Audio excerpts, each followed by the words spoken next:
surviving with a structure not gone. Counting warm bodies, 22 looking thin. Thinking just survive as some sneak a win.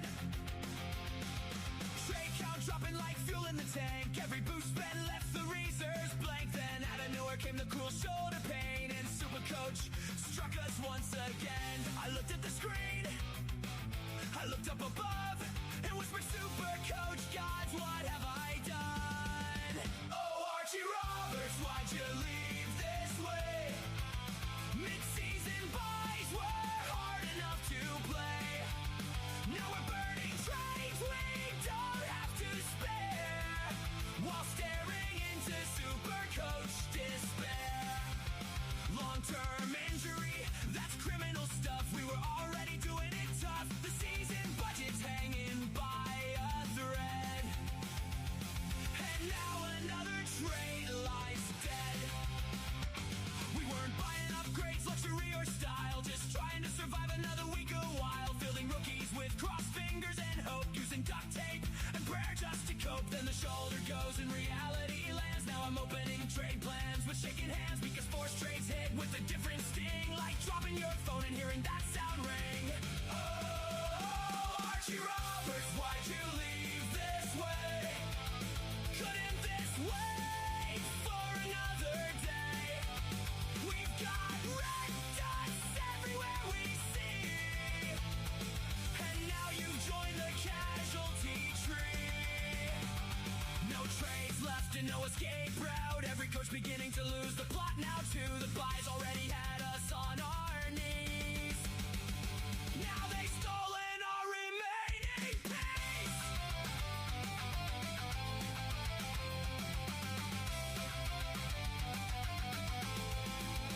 Oh, Archie Roberts, we wish you well, but SuperCoach right now feels like hell.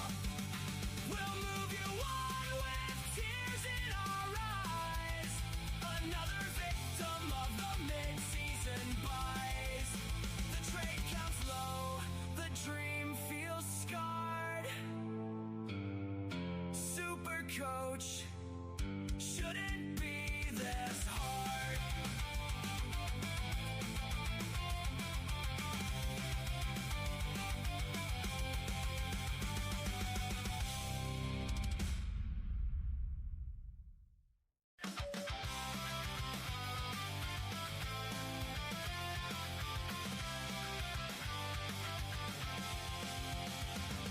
The buys were here and we were hanging on, barely surviving with a structure not gone. Counting warm bodies, 22 looking thin. Thinking just survive as some sneak a win. Trade count dropping like fuel in the tank. Every boost spent left the reserves blank. Then out of nowhere came the cruel shoulder pain. And SuperCoach struck us once again. I looked at the screen, I looked up above, and whispered, SuperCoach, gods, what have I done? Oh, Archie Roberts, why'd you leave this way? Mid-season buys were hard enough to play. Now we're burning trades we don't have.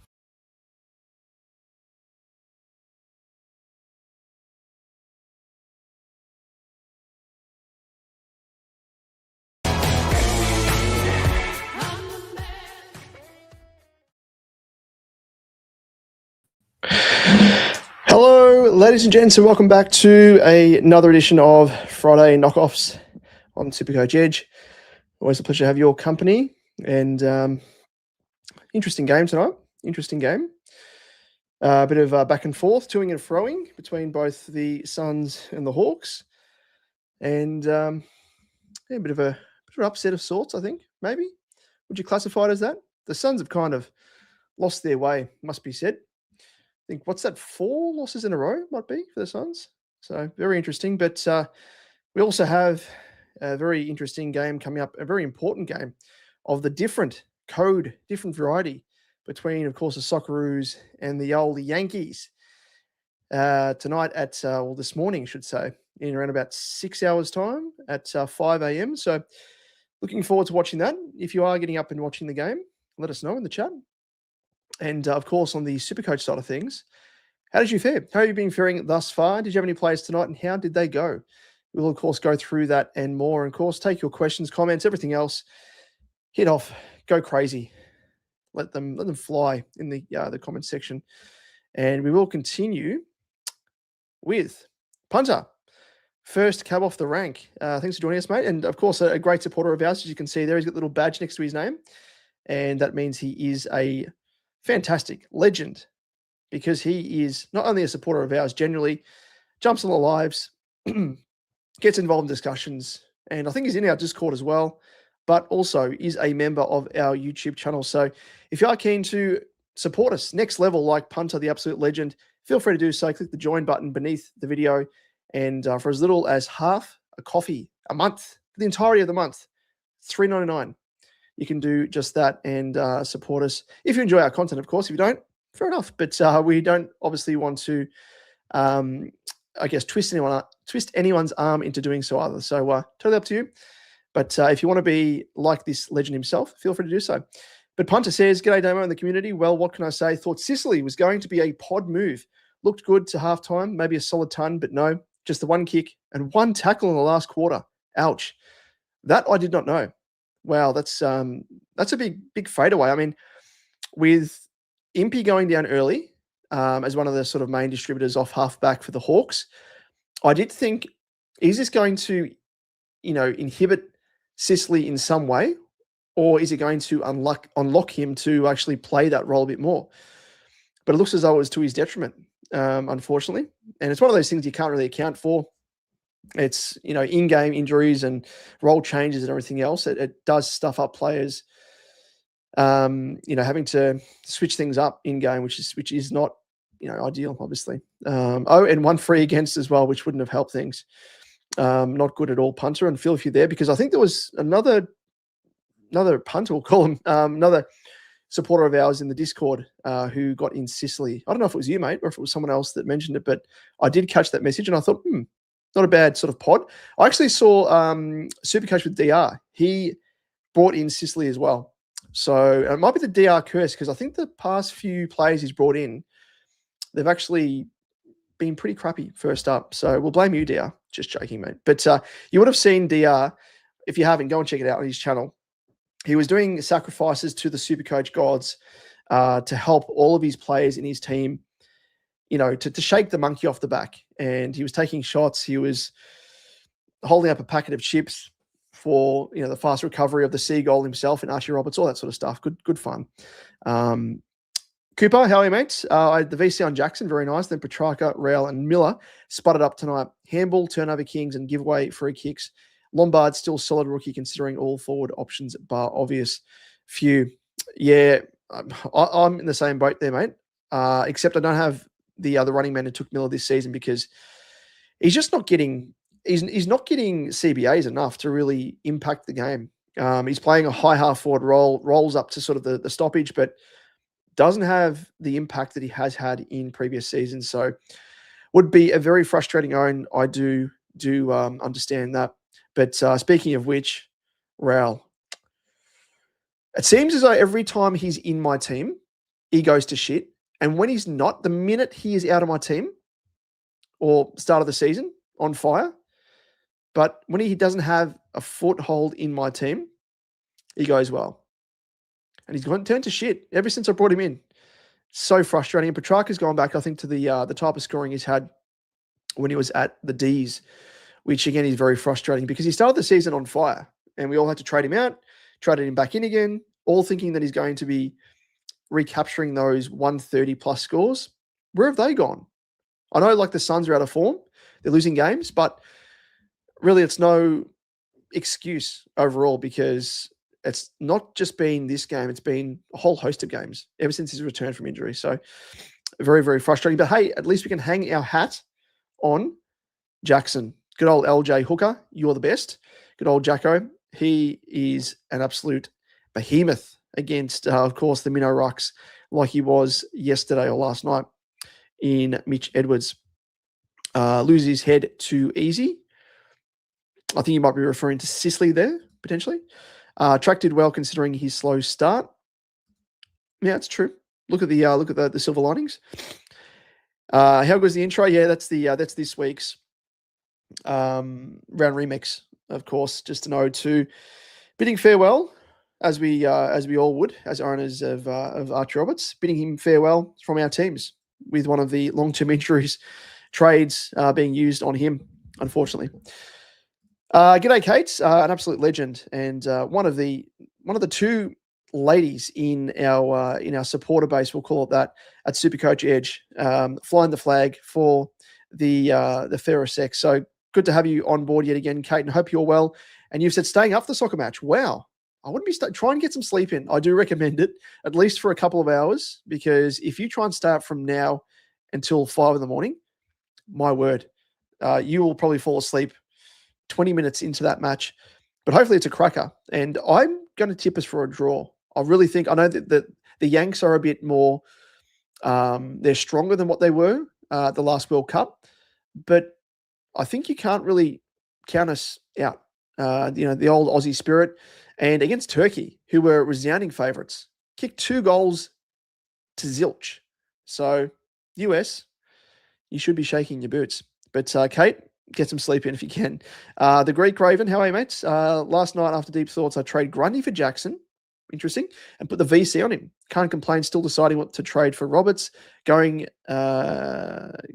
what for Roberts is going to be, at least I'm stress-free for the C this week. How good is the feeling to have the VC on arguably what could be the biggest score for the round first up? It makes you feel so good about the rest of the round, regardless of whether or not you have scores like in tonight's game, where you have a couple of shit ones here and there. But yeah, it makes your weekend, really. And you can hang your hat on that. Don't have to stress. It's just a really, really good time. That's pretty much how to summarize it.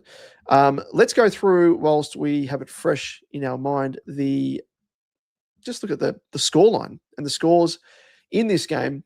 So we'll start with the Suns. Now, very frustrating as well, because Anderson's another player who I was considering early on when he had that dip in form and price. And I thought, you know what? I don't really rate him. I actually thought he was more prone to having these down games compared to Raul. I was looking at Raul's end to 2025, and I thought Raul he's won the Brownlow. He's an absolutely scintillating form last year. I can see him recapturing that, especially with some of the opponents that they have coming up. And Anderson has been that man to step up. 136, 43 disposals. He was everywhere. I don't even think he had an opponent playing any sort of defensive role on him. Joel Jeffrey, 123. Another player off halfback who is really doing a fair bit and a bit of a smoky, I think, for next year, potentially. Bodie Euland with a 118. Mackie Andrew, 117. 11 marks as well. And I reckon about 8 or 9 of those intercept marks as well.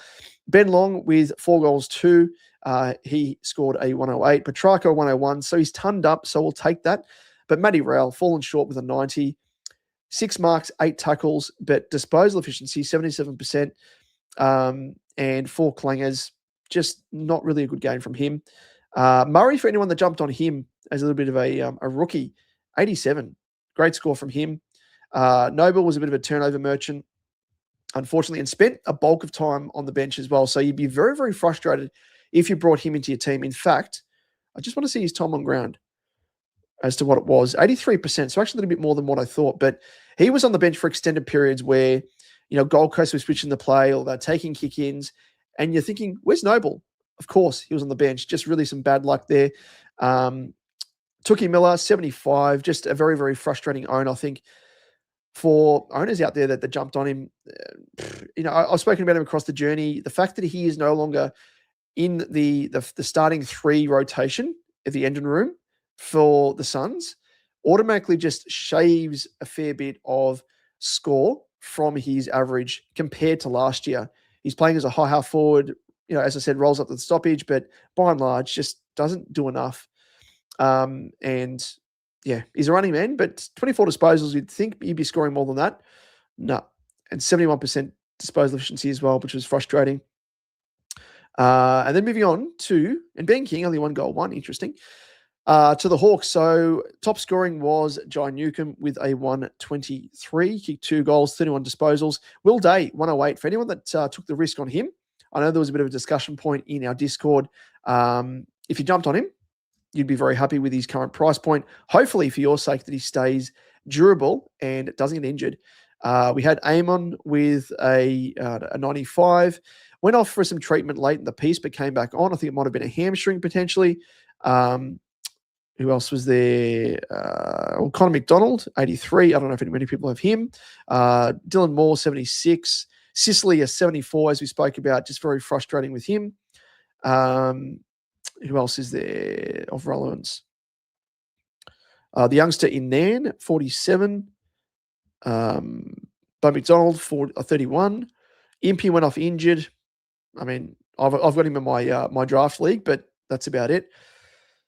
And yeah, so a bit of a, unless you owned the likes of obviously the couple of big dogs and Rao, Petrarca, Anderson as well.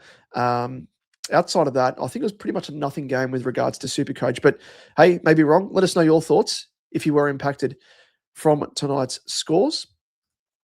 Let's continue on. And Greek Raven, mate. Want to thank you as well for your kind message sliding to my DMs and wishing my son well wishes for his birthday a week or two ago. So thanks for that, mate. Really do appreciate it. But some interesting trades there, like Grundy going out for Jackson, great in the short term. But you might have a bit of trades up your sleeve to be doing that. So that's totally fine. But I'm in the same boat with Roberts. I don't know what to do with him. I've actually downgraded him because I'm convinced he's going to be out for, whether it be out for the season, at the very least, he's going to be out 4+ weeks minimum. So in that respect there, in my eyes, that's a must trade. So I've traded him down to Anand for the time being and banked the cash, and I'll probably get Wanganeen Millera coming out of his buy in round 17. I could go for the Wang this week, but I obviously wouldn't have him for round 16. So I think it's just much of a muchness.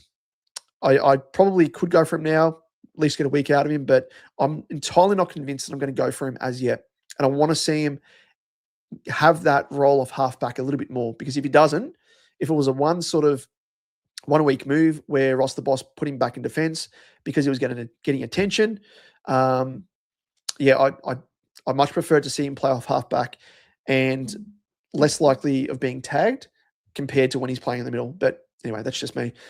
Punter, I'll be watching the Socceroos. Coffee at the ready. Very nice, mates. G'day, Dibbles. How are you, mates? Thanks for jumping on the live earlier, Damo. Really appreciate it. No worries, mate. Now, just a bit of a quick one. Dibbles and Nemo did I think it was their first live, which was mid-game, which if you have a bit of a hankering for checking out SuperCoach scores as the game happens, go and check these guys out. I don't know if it's going to be a regular thing. It might be, but go and check it out. It was on Nemo's SuperCoach channel. So great to see. And I think I was one of the first people on there. But I just wanted to drop by, say g'day, and see what they were doing. And as I was setting up this live stream, of course, and yeah, it was good to jump in. But as I said, go and check out both their channels, Dibbles and Nemo. We like to spread the love here at SuperCoach Edge and spread it across the community. So a couple of relative newbies in terms of YouTube channels, so check them out. But I think they're going great guns, both of these guys, especially Nemo. I think Nemo's ranked quite high. Maybe incorrect there, but correct me if I'm wrong, mate. But if I am wrong, just take it. But no worries at all, mates. Dibbles, also a good friend of mine. Cough, Nemo, traded in. Georgie Hewitt, as a Blues man, thoughts? Georgie boy. I do love Georgie. He's been a little bit of a smoky in SuperCoach, respect to SuperCoach in recent seasons, but I don't mind him. I really don't mind him. I don't know what he's been scoring in recent times. Let's have a quick squeeze, because I would like to see what he's been up to. Hasn't been on my radar, obviously. Where is he? So he's been scoring all right, actually, since the Voss era. 65, 126, 90, and 112. So I don't mind it. Bit of a smoky. What's he priced at? Does it say here? 495. Sub 500. I don't mind it, mate. He would definitely be a pod, I reckon. Don't know what his ownership would be, but yeah, definite pod. Don't mind that. G'day, Nemo. Yeah, cheers, Zoma, for jumping into the live. Had took for 1 week now. 1 week too many, if you ask me. No worries at all, mate. Always a pleasure. And great to spread the love, as I said. And great to have both you boys drop by as well. Nice of you to do so. But yeah, Took, as I said, he's very frustrating. Not the same running man like of years gone by that I do love referring to. Can run all day. His outside run at the stoppage, it's been taken away from Dimmer. What are you doing, Dimmer? Dim Sim. Punter, I've already informed you of my big trade this week. I'll share it with the community. I've been talking up this player for the last month, indeed. So I better walk the walk. DeGoey, get in my team. Jordan DeBlowy, as I like to call him. He's an interesting one. He's in some good form, but there's no denying that. And I think he's got the role as well. He's getting CBAs, but as I always say with him, the one thing that holds me back from actually jumping on the bandwagon is his lack of durability. He's a great scorer, and I hope it works out for your punter. And I do like it. I do like it because it's a pod, and he's averaging well enough to be in your teammate. So hopefully you just have a spare trade, just put aside just in case. But he's a nice little trade in there. Jackson VC is effing sweet on a Thursday night. It was nearly my record scoring VC or C in my 7-season also SuperCoach history. Well done, mate. I think Jackson was my biggest scoring VC last year. You might remember the game against Essendon when he faced Vicentini, the youngster on debut. And I think he scored about 187 or 190 odd? Thereabouts anyway. But I think that was my last biggest captaincy score or VC score in that case. And it was Jacko. And Jacko again strikes back this round. So I'm absolutely stoked to have him as my VC. And if you don't have him as your VC, if you're still yet to use it, let us know who you're putting it on this round for your team. Always keen to hear. Punter, Shane missed on Murray, too busy looking at 99k rooks. And I think that's reasonable. I think everyone's doing that. You get best bang for buck in terms of, trading down to a 99k rookie. You get maximum value extracted from the player that you're trading out. So I think it makes sense. And I think more often than not, the mid-season rookie draftees, they tend to stick around for a little bit longer. So I was close, wasn't I? I said 187, 186. Yeah, there you go. So we share the same VC top scorer dating back to that game, mate, and that same player. So, yeah, we are shaking hands in that respect there. Dibbles, Murray going to make some serious coin if he holds his spot. Indeed, mate, indeed. Don't mind him. The Greek Raven plus my 3 players are on 581 average, a whopping 193.6 each. Gee whiz, mate. That'd be great if it continued, wasn't it? That'd be fantastic. G'day, Jamie. Hope you're well, mate. Thanks for joining us. Now, the scores from last night. Let's just go back, shall we? The Dockers and Cats. Let's get into this because I just want to quickly run through it. Of course, whilst we're doing so, feel free to send through comments, questions, everything else, as we always say. And, in terms of your VC, your captains, your trade-ins, which guys you're looking to trade in already for next week and which guys you're looking to trade out. I mean, I've only had 2 games, but, with regards to buys and planning and everything else, I think with regards to this game, the fact that Bailey Smith was not in the team, it might be a blessing in disguise for non-owners, but also it might be a bit of a hindrance because I think his break-even was around about 140 odd. And he actually, let me get the score up on screen. Apologies. I thought it was on screen. I've just flicked across and be like, hang on a second, it's not there. But I think his break-even was around about 140 odd. And I was banking on him actually losing a little bit more money. So he's sub 600K, which is nice. But it means he's not going to play, obviously, next week with the bye. And probably have to wait until after round 17 if you want to try and get him for cheaper. But I think the Cats have a little bit of a tougher matchup, do they not? I think they face, is it Brisbane? Might be. I might be completely wrong. Let's have a quick squeeze. Brisbane on the Thursday night. So you could potentially put the VC on him if you wanted to, but a little bit scary. Must be said. But yeah, he's someone that I'm looking to bring into my team for round 17, if not after. And on the topic of him, the reason I bring him up is because he's probably going to be my last upgrade, my luxury trade out, or trade in, I should say, but trading out Sammy Walsh, my boy, to Baslenka. that'll probably cost me around about, I think it's around about 100K or something thereabouts without looking at prices. But he's probably going to be my luxury trade-in. So yeah, I'll need to work out if I can find the money, which I think I can, but I'm down to 5 trades at the moment without executing my. I can bring in what's his name, Podaski or whatever his name is, from the Pies, who I think probably will stick around in their team longer term. They need some firepower up forward. They don't have Jamie Elliott, so I'm looking to bring him in, but I don't want to be doing it considering I've only got 5 trades. If I trade him in, it means I'm going to be going down to 4 trades and then having to bring in a replacement for Archie Roberts, bringing me down to 3, which is not ideal. So I'm probably going to bypass the pod for now and bank on Ison getting forward mid DPP, which I think he's in line for. And I'll use him as cover, hopefully. Not that I'm hoping I'll need to use it, but use him as cover across both lines if need be, instead of going for pod, because trades are dwindling. And let us know as well how many trades you're looking to have coming out of the round 16 bye. So going into round 17 without having made any trades for that round, how many trades will you have coming out of round 16? I'm keen to hear. I reckon the average would be around about 6, maybe 7 at most, unless you're, I guess, hoarding them is probably the word for it. But just going back to Baslenka, who is if you are, allowing for it, if trades do allow, who is the player you are looking to luxury trade out and luxury trade in? So Baslenka is that man for me. But is there someone in your mind that you're keen on? I might get up my team on a separate tab as well, so we can check out my team if you want to go through it, chat about things, just so we don't have the same screen up on the stream the entire time. But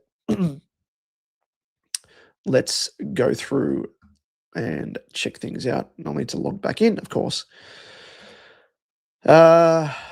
Let's go through comments, questions. Where are we? Alex, how are you, mates? Jordan Clark hurts to watch. Yeah, I was very, very close to getting him in my team. Very, very close. And I think the player that I went for was Josh Worrell, who has been a bit of a frustrating watch himself anyway. But it was between Clark, Houston, and Worrell. So you'd probably say that Worrell is probably the lesser of the 3 evils, but not the best trade-in for that week anyway, because I thought Worrell was the better prospect of the 3 and probably more likely to be a top 6 defender, but looks as though all 3 of those guys not going to be top 6 at all. Yeah, very frustrating. Punter,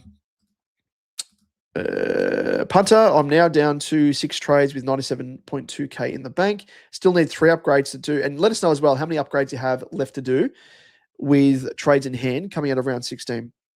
1 mid, 1 forward, and 1 flex.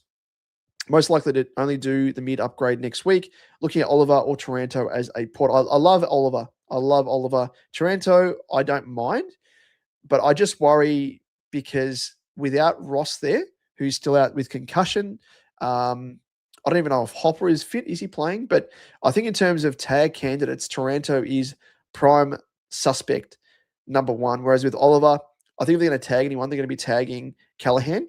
And Oliver, you can probably get away with not tagging him anyway. He does his damage at the stoppage, in and under at the contest with a contested ball. Whereas you kind of tend to tag those outside runners or those hybrids like Callahan.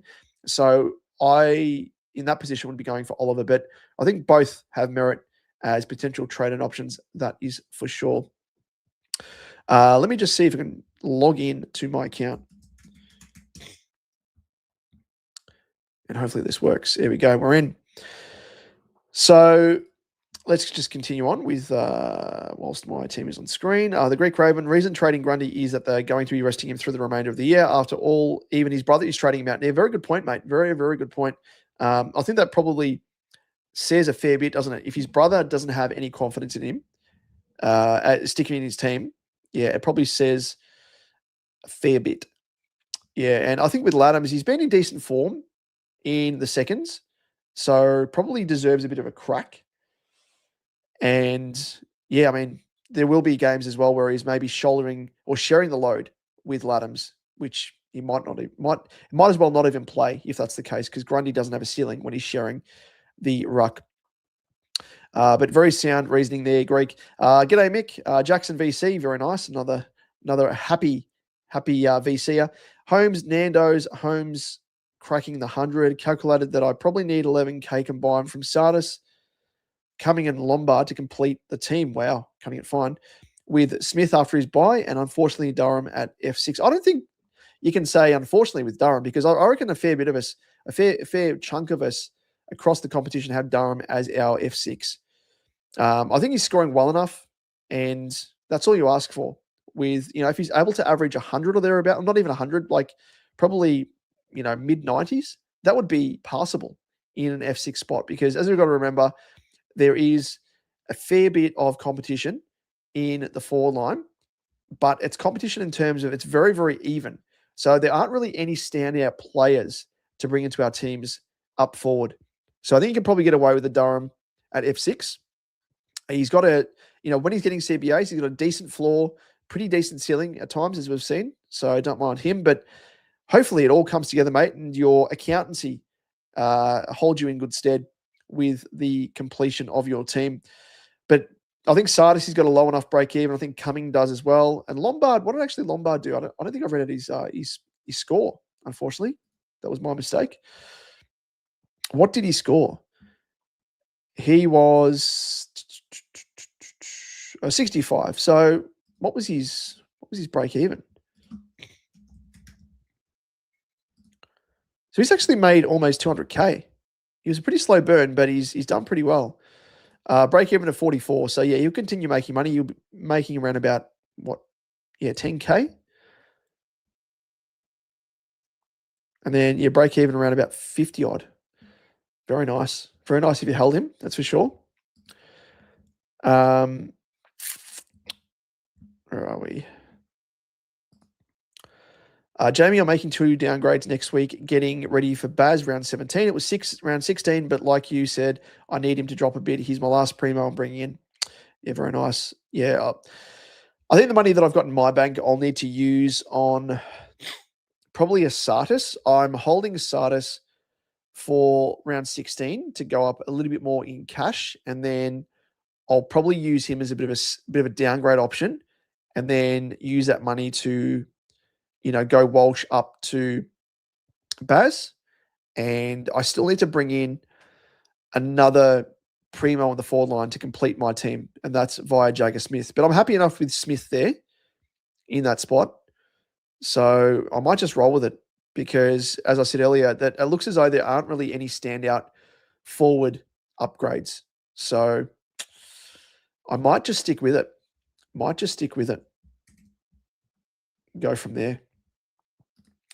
Sorry, a little bit easier to see my team now, I think, because I've zoomed in. Hopefully that helps. I think I zoomed in too far. There we go.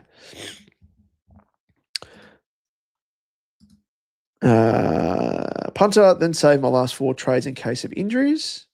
Use last trades towards the end. Yep, there's always going to be injuries and suspensions and stuff. So, yeah, you want to be holding on to a couple here or there for long-term injuries, suspensions, all that sort of stuff. And if anything short-term, hopefully we can rely on the likes of, a Dirksen, Anand, the pod from Collingwood. There's Jackson Artemis potentially playing as Fitzgerald. So I think we'll be right in terms of having ample cover, but we just need to hold on to some trades for long-term injuries. And, of course, for any tactical moves that you want to make late in the year, especially for head-to-head leagues. If you're facing an opponent that may have the same player with high variance that you're not confident in scoring well, you can easily, create a bit of a point of difference by trading out that player to a more informed player. And I always relate or refer back to last year. The winner of SuperCoach last year actually brought Cherry into their team when Cherry went on that massive run of big scores late in the piece. I think Grundy might have been injured and he brought in Cherry. So he deviated or pivoted from Grundy to Cherry And virtually, I think he actually off the back of that move won him SuperCoach overall off the back of that. So even if you don't have any long-term injuries, it's not the end of the world holding a couple of trades for those tactical moves, especially in those head-to-head leagues that you're in. If it's bragging rights at stake, if it's cash, the cash leagues, all that sort of stuff, just something to keep in mind, because there are always injuries and there are always, little things to trip you up across the journey. Jamie, I've only got 2 injury trades after Baz. Yeah, I'd be holding to them very, very tightly, mate. Very tightly, because we've got round 7 after the buys, around 17, 18, 19, 20, 21, 22, 23, 24. So we've still got 8 weeks remaining after that. And 4 of those weeks are SuperCoach finals. So, yeah, 2 trades for 8 weeks isn't the best, which is probably why I'm going to stick with Smith Jagger as long as I can. Because if there are other injuries we need to deal with, we might have to stick with Jagger. I was always thinking about these better scoring rookies in the form of a Dersma, Sardis, Jagger. I might have to stick with one of these 3 guys longer term if injuries crop up, if I have, things to deal with immediately and I can't, I've got to sort of deviate from upgrading my team fully. That might be something I need to do. Declan, 6 trades left, teams done with Amon, Newcomb, the worst in each line. Amon's a very, very interesting pod there, mate. Not so bad this week, but going to be some interesting watches. Yeah. Well, at least 6 trades is probably optimal. That's probably the minimum that I'm looking at. But I've already surpassed that due to injuries and things I've had to deal with my own team across the journey. I've tried not to be too silly with regards to trade outs. I held Cherry when he was out for, 3-4 weeks when he was suspended.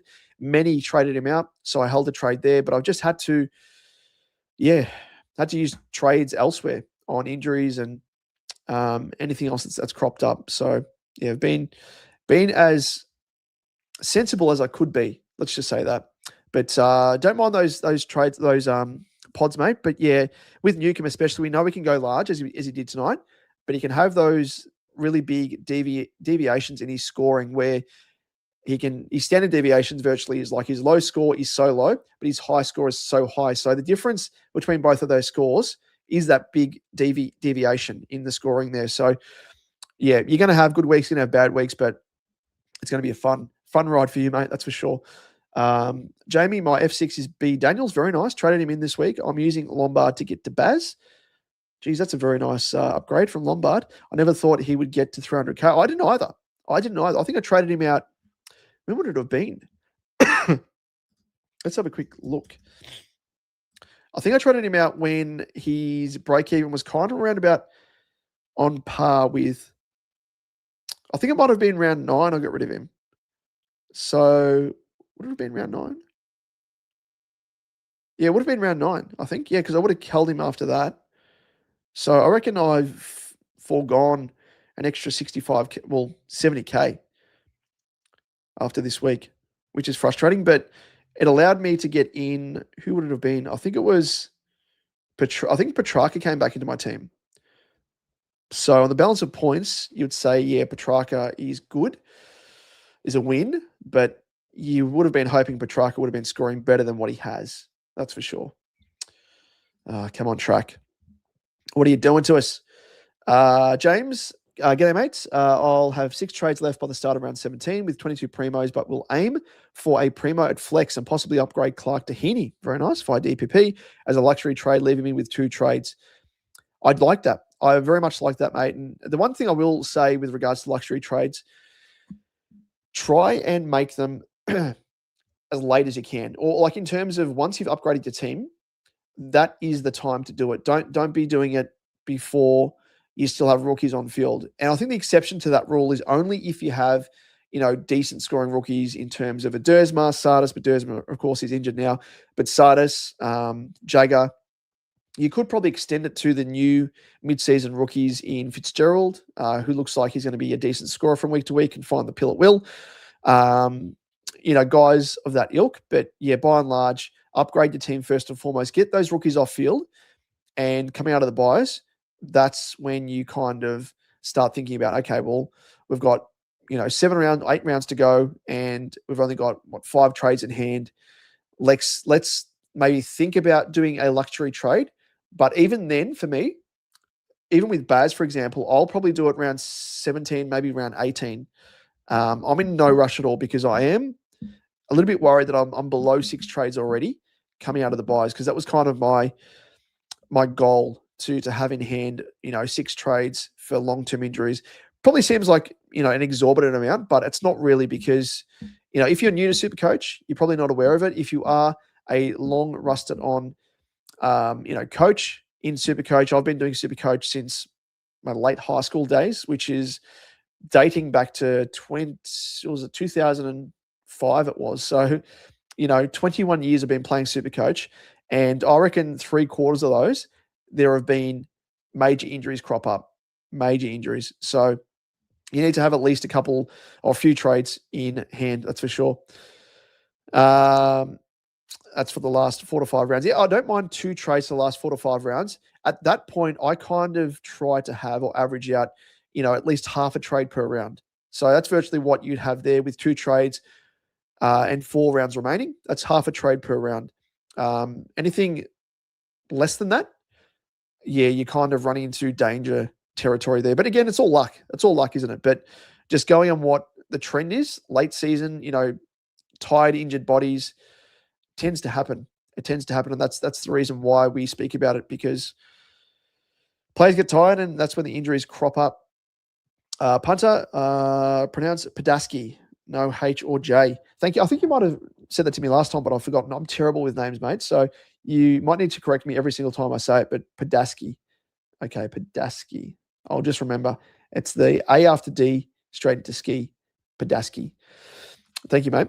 Jamie, it's my first year. Well, there you go, Jamie. But mark my words, I'll win this thing one day. Mate, go for it. Go for it. I've been trying for, as I said, over 21 years. The closest I came was just outside the top 100. But yeah, it's very, very hard. It's more and more competitive every single year. We've had trades expanded. We've got the flex now.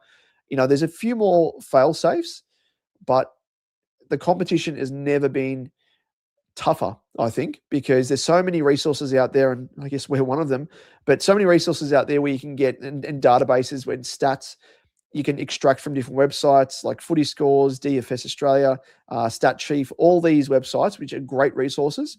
But back in the day, you literally had a pen and paper and you're going off what you saw on the SuperCoach website, and you were trying to, work out averages, trying to work out trends. It was very hard, and there were less rusted on SuperCoach nuffies back then. I'm talking about like sort of late high school. But Jamie, aim for it, mate. And as I always say, every single season I'm learning something new. I'm adapting. No one season is the same as another. So, yep, you're always a chance, mate. Always a chance. G'day, DJ. Big well done to Nemo and Dibbles on their first live stream earlier today. Indeed, they did a great job, and I'm looking forward to seeing their future streams and content. Indeed, mate. And I think I saw you mention that you're from the UK. And I think now, with the time difference, I think you said you should have been working. So a big effort from you as well to be jumping on and supporting both of those lads, but likewise myself as well for jumping on our stream here and doing likewise. So thanks for joining us, mate. Appreciate your support. And any newbie, anyone coming past, whether or not you're new or you've been, someone that supported us and come across us across the journey numerous times, we love and support you all the same. And having said that, if you are new to the channel, bit of a segue here, please give the video a like, give us a subscribe as well. If you do enjoy what we're doing here, we do have this live stream every single Friday night post-game. If you are enjoying what we're doing, please consider subscribing. But more than that, I guess, just like the video. Get involved. That's what we like to see here. Get involved, because at the end of the day, without all of you getting involved, we wouldn't be doing what we're doing here. So that is something that we do appreciate and enjoy. Punter, Jagger Smith, Sarong turned out to be great holds and decent cover. Could now put Farrow in that category too. You could as well. I mean, he's been great. He's been really, really great, Farrow, and I probably punted him before his time. But yeah, I think it's so hard as well where you've got to time upgrades, perfectly, and you have down or rookies that you want to upgrade. Sorry, primos you want to upgrade to that have dropped in price that you can't hold off on any longer. So your hands forced to get rid of some guys like a Pharaoh before they have maximized their cash out value. But end of the day, it comes down to upgrading your team at the best time, as quick as possible, without actually going for the wrong guys. You got to get that right, obviously, first and foremost. Owen McAndrew's still scoring well as well. Yep, indeed. Dibble, speaking of pods, Mars, Twix, or Snickers. I'm a Mars man myself, mate. We're already you've pushed us into that supermarket edge chatter already. So we might put that up in a poll, mate. That's a very, very nice discussion point there. So let me get that in the widget. Where are we? New poll. So it was Mars, Twix, or Snickers. What is your preferred?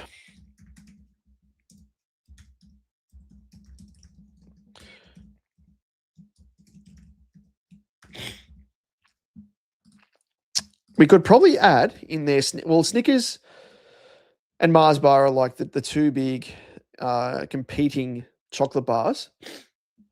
But you could probably put, I reckon, Kit Kat. I mean, it's not a bar itself, but I reckon it's probably one of the more popular ones. You could probably say Milky Way, but I reckon there's not many people that actually eat a Milky Way.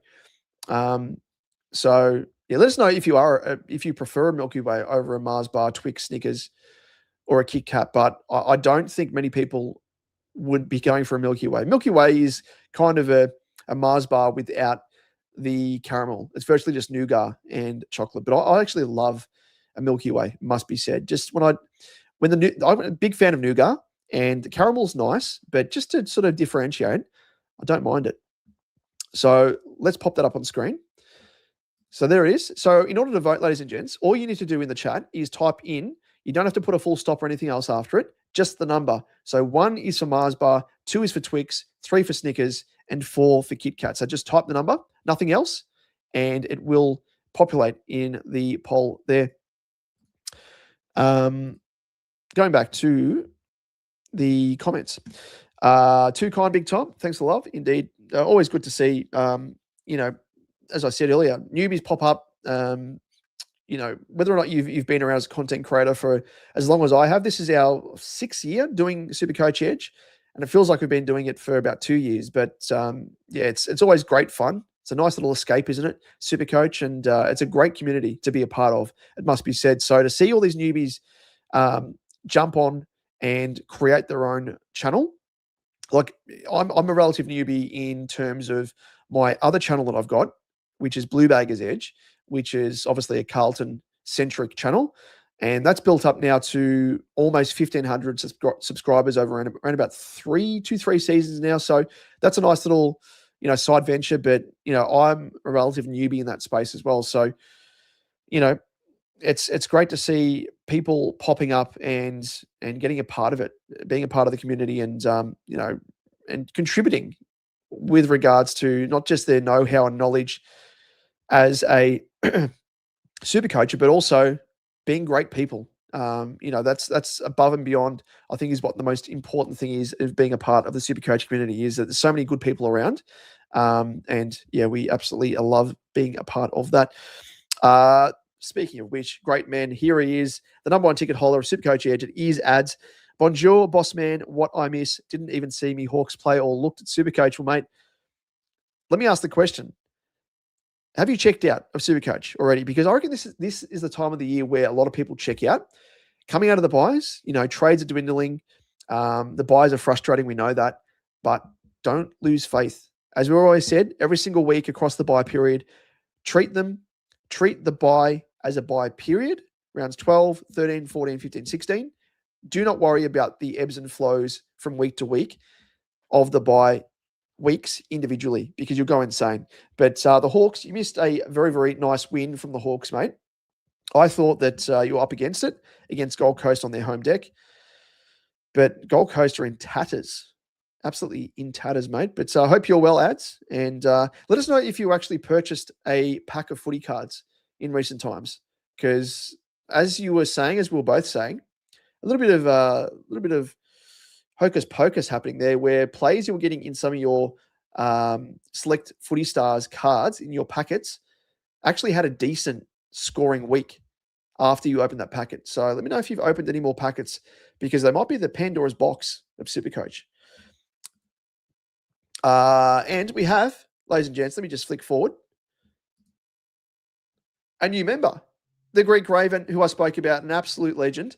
He is someone that, as I said, supports us. And for someone to go above and beyond and slide into my DMs and personally congratulate, me in a way, but also wish, a happy birthday to my 1-year-old son is, speaks to the level of human and kind soul that the Greek Raven is. I won't say your real name, mate, because you did say what your real name was, so I won't say that. But I won't dox you, even though it's just your first name. But again, thank you so much, mate. You are an absolute legend, and I really do appreciate you going above and beyond and virtually shouting us half a coffee for the month.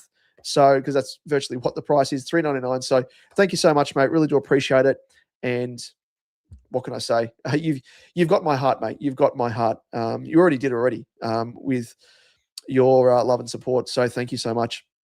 As you can see, that the poll is populating, and I'm glad I put Kit Kat in there, because we have at least one vote for Kit Kat. I think we've got, 1, 2, 3, 4 votes thus far. So it's getting involved. If you have joined us late, literally all you need to do is type a number, press enter. Don't type anything else after the number, because it will not register. So type 1, 2, 3, or 4, corresponding to your favorite or preferred chocolate bar on the list there. So Mars is 1, Twix is 2, 3 for Snickers, and 4 for Kit Kat. So a very, very even split now. How about that? So we'll keep it going. Kate, dominant opinion I've seen circulating this week is not trading in players of teams sitting 1 to 4 as we inch closer to finals due to potential players being arrested and or less time on ground. Thoughts? Yeah, interesting one. I think with the pre-finals bye, I think that kind of negates any of the worry with regards to that. And I think if they do that, teams that do it kind of flirt with form. And I think you'll probably find now that even in the latter part of the season, teams are jostling for top 4 spots to get that double chance. So I think they kind of can't afford to really be in that boat of, resting players in game or dropping players or resting players in this case. So I'm not really privy or on board with that notion. I mean, some teams could do it, but yeah, I just think unless a player's got a niggle, which you could probably say Bailey Smith does, Baslenka, he's been carrying a little bit of is it shoulder issue? It might be. I can't recall what it was, but it's happened a couple of times now where he's been, rested during the week in terms of training sessions, and then, there's word that he could miss a game that he plays. So I reckon unless it's a guy that has an injury worry or niggle, then I wouldn't be worried so much. If it's someone that's fighting fit, that's best 22 or best 23, yeah, I think that, it's not really a worry that or something that we should be worrying too much about. But a very good talking point there, Kate. So something to keep in the back of our mind potentially. But yeah, I wouldn't be too worried or letting that deter you from getting the best players in your team that are playing in a top 4 side. Jamie, my keepers are Sardis and Jai Sarong. I'll get 20 Primos and Brent Daniels. Is that not bad for first time? I'm reasonably happy with my team. Mate, you're going well. If you've kept hold of Sardis and Sarong, you've done very, very well. I think as I've been saying, the only thing I can encourage you to do is hold trades for as long as you can. If you're down to, below 4, and you've still got 2 upgrades to make, I would probably be holding on to the likes of a Sardis and Sarong for a little bit longer, because as the weeks pass and the number of weeks remaining in line with the number of trades you got left kind of even out a bit, then that's the point to be like, all right, bang, I'll upgrade these guys. But you can still do it. I mean, as I said, injuries, they do happen. We don't know when they're going to happen or who they're going to strike. But the thing is that it all comes down to luck. If it's good luck, bad luck, that's something that we don't have any control over. So end of the day, if you have ample cover off the bench as well, the likes of, Fitzgerald, by and large, all these guys that mid-season rookie draftees, Sardis, Jagger Smith, if you got him on the bench, guys that can provide a little bit of cover. Hey, you can hang your hat on that as well and go as hard as you want. But yeah, you've done very well, mate, in terms of it being your first year. Yeah, there are always things to navigate and things to learn. Nemo, I'll give you some advice, Jamie. If you want to win one day, don't trade in Took Miller. Trust me. Yeah, very, very nice advice there, Nemo. Jamie, I heard Modric is doing well, all things considered. Yes, I did hear that in game they had the breaking news and said that he had been involved in an accident in his truck, I think it was, and he was in very serious condition, but he has stabilized a little bit better, his prospects anyway. So great to hear, and hope he continues on in good health and recovers fully. Copperlocks, how are you, mates? Everyone said Took was top 8, had a safe 80 floor. I've owned him for 2 weeks, 67 and 75. I want a refund. Yeah, it's one of those things where he's someone that has been so reliable across the journey and someone that I've been a massive fan of, yet I can't find a slot for him in my team. And it's because of his role, like the role that he has been played in by Dimmer is terrible. Like he's getting like so few CBAs. He's, virtually away from the stoppage where he gets those clearances, he gets the contested possessions, and he's like a bit part midfielder now. And it's just at the slowed he's scoring overall. And yeah, it's just terrible that you've got him in for probably arguably a couple of his lowest weeks for the season, mate, 67 and 75. So I don't blame you wanting a refund. If you also join the Discord, which Damo will link and hype the video, got your back, boss man. Thank you, mates. Appreciate you as always. I'm now got an image of you as a cheerleader. As a cheerleader, you've got pom-poms. I'm not saying you're wearing a skirt or anything, but you've got your pom-poms there. If you want to wear a skirt, it's up to you, mate. But get the legs out. But you're there, give me an S, give me a U, give me a P, yada, yada, yada. Give me an E, give me a D, give me a G, give me an E. What's that spell? SuperCoach Edge. Mate, that is you. So thank you. Thank you very much. But I'll grab the link to our Discord, which if you can't find it immediately, you can find it in the YouTube description. But also if you're tuning in via the audio podcast, you can find it in the description of the audio podcast as well. So to save me grabbing the link and putting it in here, which I will do anyway, but you can always find the Discord link in our YouTube description, along with all the other links with our socials and everything like that. But let me grab it ever so quickly. And we'll go back to the poll as well, see what's doing there. So join our Discord, and this is the link. Just a bit of an aside as well. I saw the Toy Story 5 is out. Now, that came so quickly, I must admit. I remember seeing the promotional material for it, and already it's out in theaters. Is that right? Because I'm so keen to see it. I'm that old. And now they've got Toy Story 5. It's crazy. Here I was thinking they were going to leave it as a trilogy, but no, they've gone crazy. They've gone absolutely cray-cray. So if anyone has seen it, I think it might have been released yesterday, actually. On Thursday, they normally release the new movies, don't they? So if you have seen Toy Story 5, let us know your thoughts, because I'm very keen to see it. Punter Oz, aiming to finish my rank under 5,000. My original target was to finish inside the top 1,000. Mate, shoot for the stars, as they say. Is that what he says on Toy Story? Shoot for the stars? I don't know. For the poll, there you go. We have Mars and Twix evens, 33%. Snickers with 17%, even with Kit Kat. So the breakdown it might tell me actually. Yes, so we've got 2 votes for Mars, 2 votes for Twix, 1 vote for Snickers, and 1 vote for Kit Kat.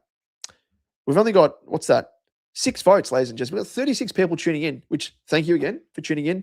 Appreciate you. Like, subscribe, hype the video if you are watching us back on mobile. If you are watching us on your mobile device, I don't know if you can do it on a live stream. Test it out. Let us know.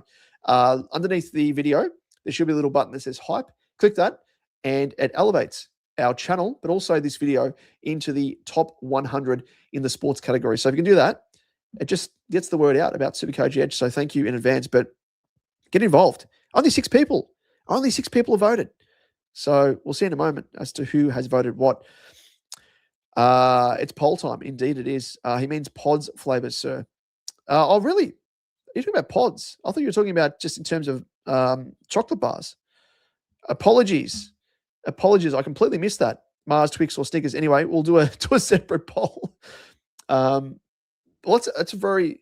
I think I've opened it up a little bit more because whilst pods are nice, I wouldn't say I'm a frequent eater of pods themselves. So I thought generally we'll just open it up to the Mars, the Mars, Twix, Snickers, and Kit Kat bar chocolate side of things. But we might do a separate poll on that. But apologies for stuffing that up. Twill is another one.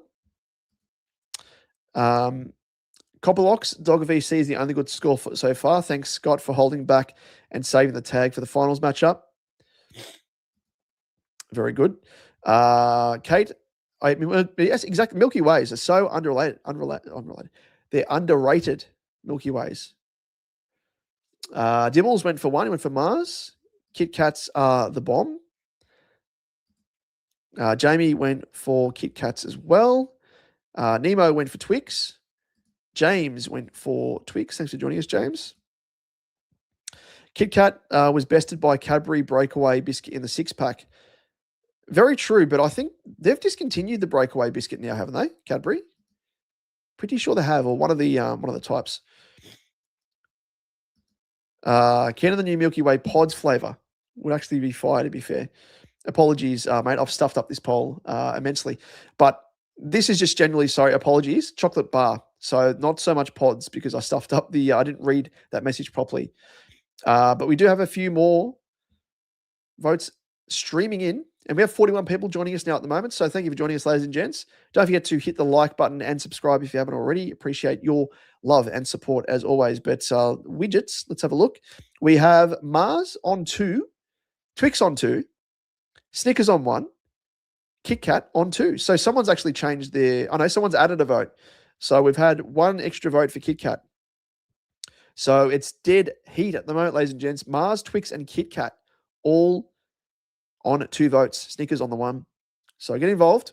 All you need to do, if you have joined us late, is type the number corresponding to the option. So type 1 for Mars, 2 for Twix, 3 for Snickers, or 4 for Kit Kat, and it will register on the poll.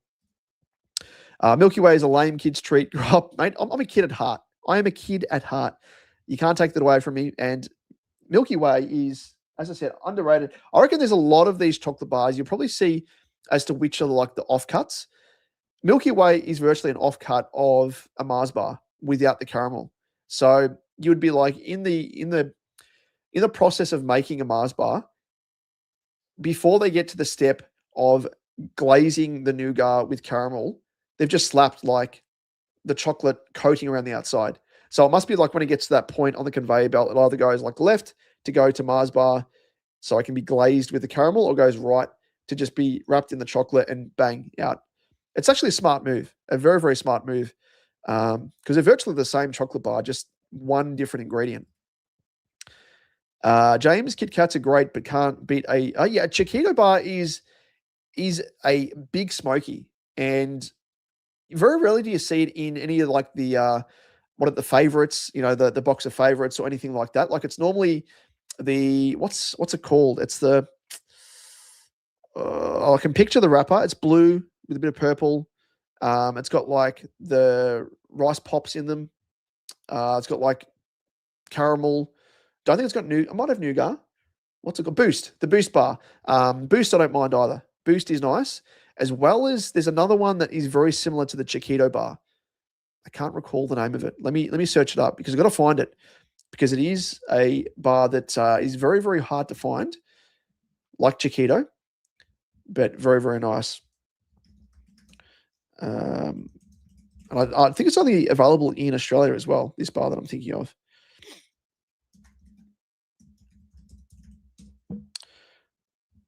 Okay, so I've just literally searched popular chocolate bars in Australia. Actually, there's a let's have a look at this. We're going to share this. We're veering away from SuperCoach already, but continue if you want to chat about SuperCoach. Of course, that's what we're here for. So continue sending through comments and questions and queries related to that. But this is an article via Delicious on January 30th, 2026. And these are the 26 most popular, I think it is, or the good, the bad, and the bounty. So bounty being ugly, but I don't mind a bounty. I had a peppermint crisp via my local milk bar just around the block, and it was on sale. It was on sale for, I think it was like 50 cents because it was like a few weeks out of, not expiry, but like the best before. So I was like, you know what? I'll get it. I haven't had a peppermint crisp, can't even talk, peppermint crisp for so long. And must admit, it was quite nice. If you are partial to peppermint, very, very nice chocolate bar, but it was kind of really worrying because you'd bite into it and you'd look into it, and it's kind of like you were eating glass or you were eating asbestos. Like asbestos in its natural form was like crystals. It was like you were biting into asbestos wrapped in, which do not do, of course, which is hazardous. It will kill you. But peppermint crisp, underrated. Don't mind it. Chomp is actually a bar that, I don't know about you, ladies and gents, but I used to eat back in primary school. One of the more popular chocolate bars back as a youngster. Turkish Delight, that's the one chocolate bar I do not like at all. Can't have it. Twix, not bad. Crunch is another one, quite nice. Morrow, that's the one I'm thinking of, Morrow bars. So it's virtually like a poor, as it says here, poor man's Mars bar. But a Morrow bar, I don't know what it is, the difference in taste, but I do enjoy a Morrow. I do enjoy it. I'd love to see the difference in ingredients from Cadbury between a Morrow bar and a Mars bar. Anyone that knows, let me know.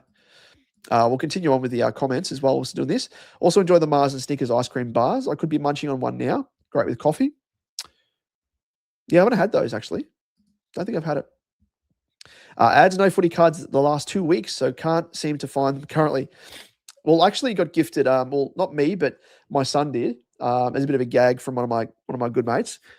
Gave him as part of his birthday present, a pack of AFL Select footy stars. And I think we ended up having some Freo defender who's like a no-name. And it was another, I can't remember who the other one was, but it was no Carlton players, no big name players. And I was like, yeah, what can you do? So, yeah, I don't think they really corresponded to any decent SuperCoach scorers anyway. Greek, when I was eating chocolates, my favorite was the Boost bar. Yeah, Boost is the one that I was thinking of earlier.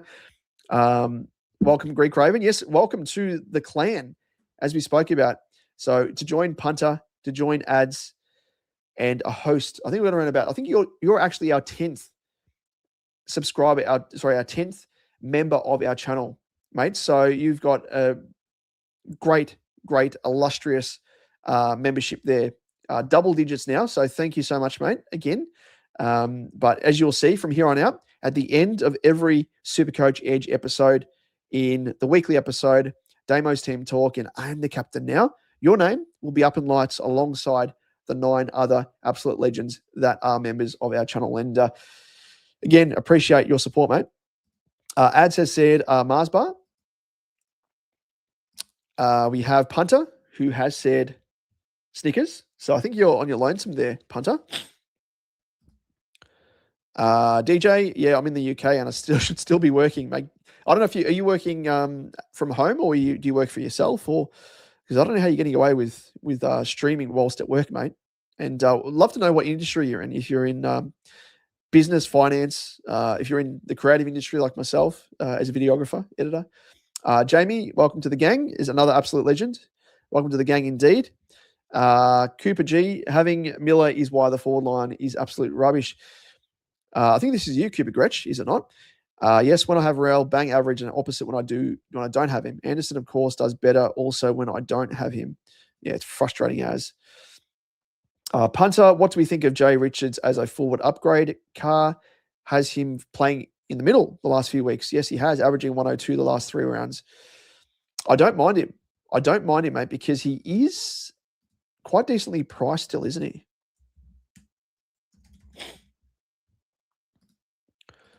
He is 394.1k, went up 41.3k on the weekend.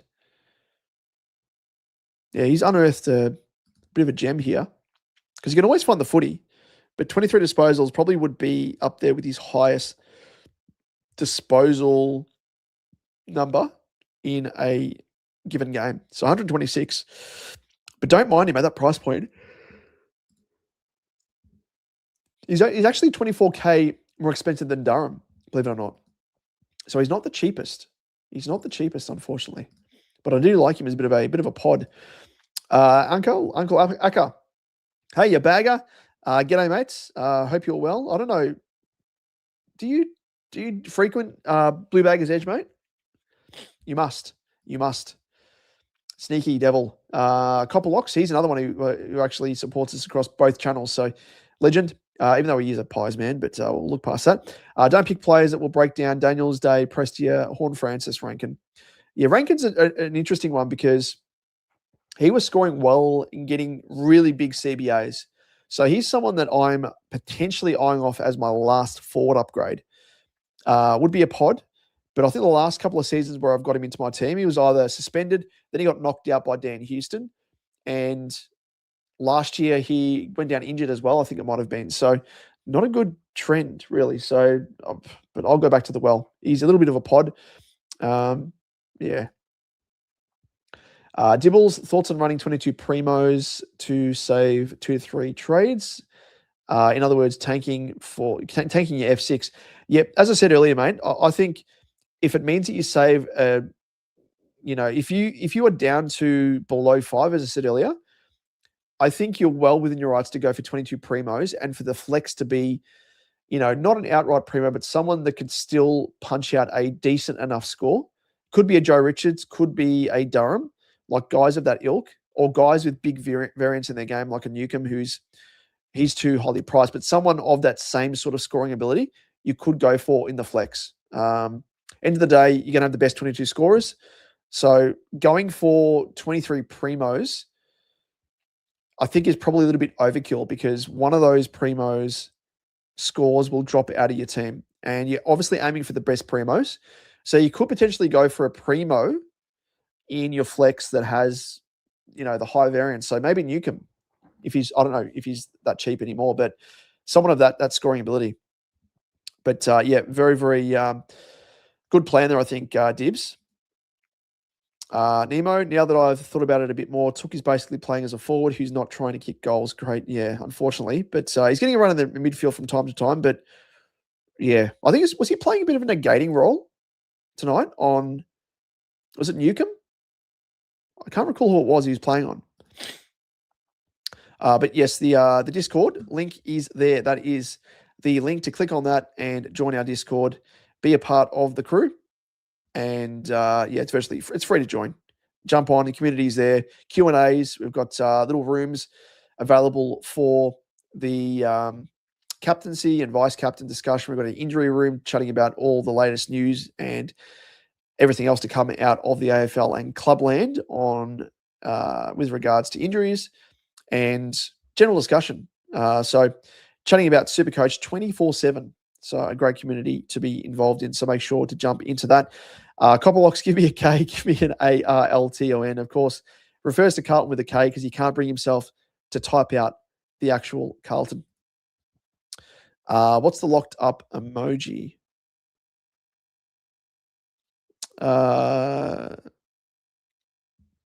Uncle, are you a you're looking at these. So locked up emojis you'll see, they are what you get access to as part of the perks, I guess, of being a member of our channel. So ads, he's one of those people. Punter, Greek Raven, all these absolute legends that are at the moment that are members, they can have access to them and they can probably click on them and let you know. But I don't have access to them in the back end here at StreamYard, but I could probably do it when I jump on. So this bloke here is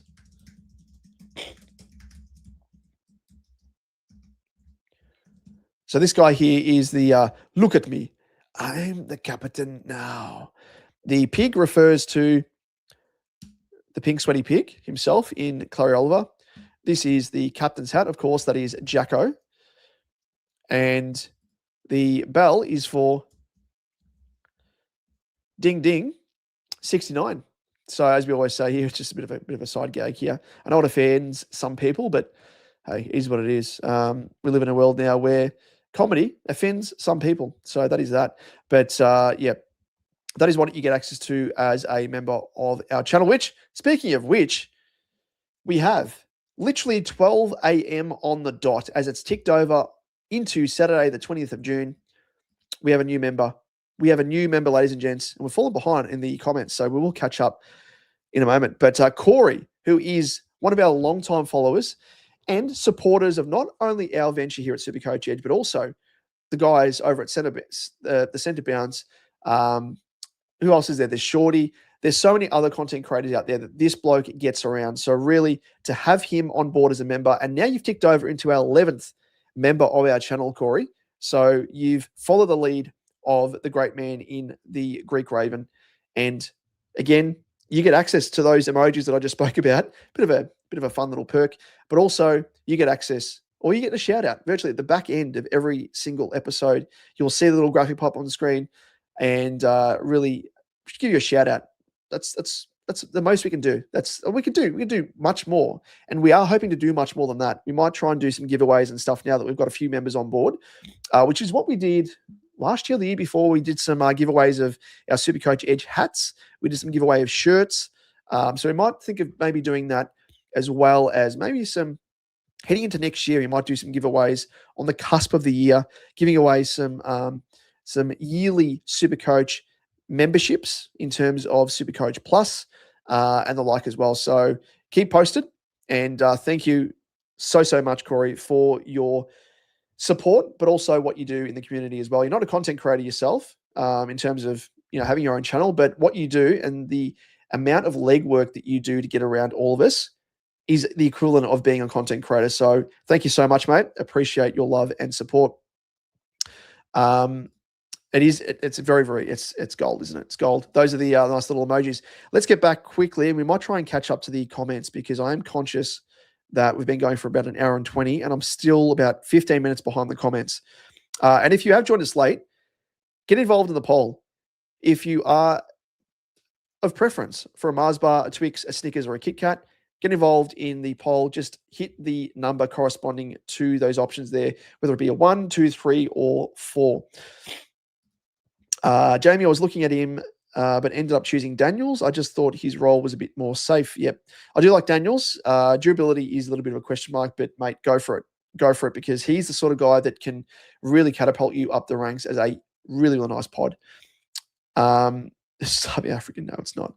Lord. Ads, you picture me as a cheerleader, but I picture Arnold with the pom-poms. Give me a C because I'm coming down. Oh, very good, Ads. Very good. You got me actually laughing out loud. That is a classic. That's you're coming when you're giving a pump up stage, backstage.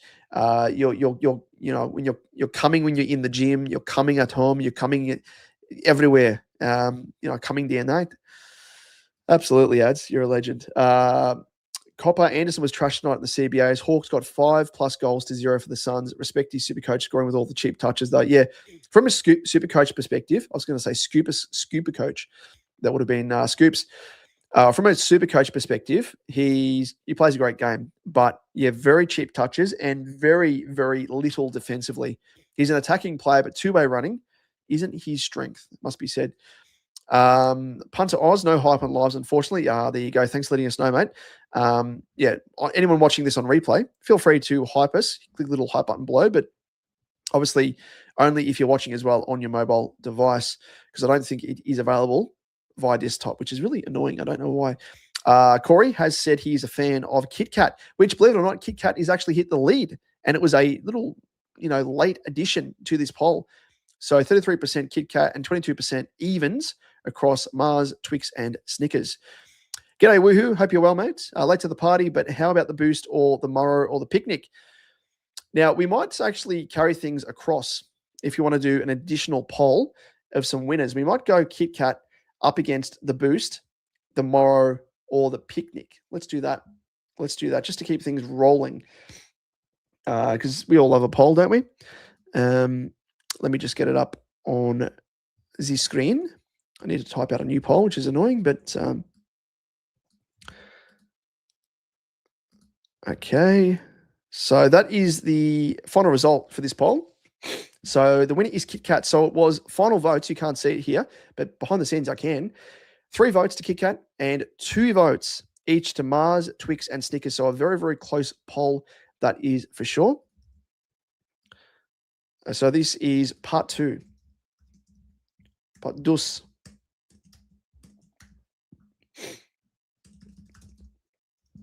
Be good if I can bloody spell correctly. So what do we have there? It was picnic, Morrow,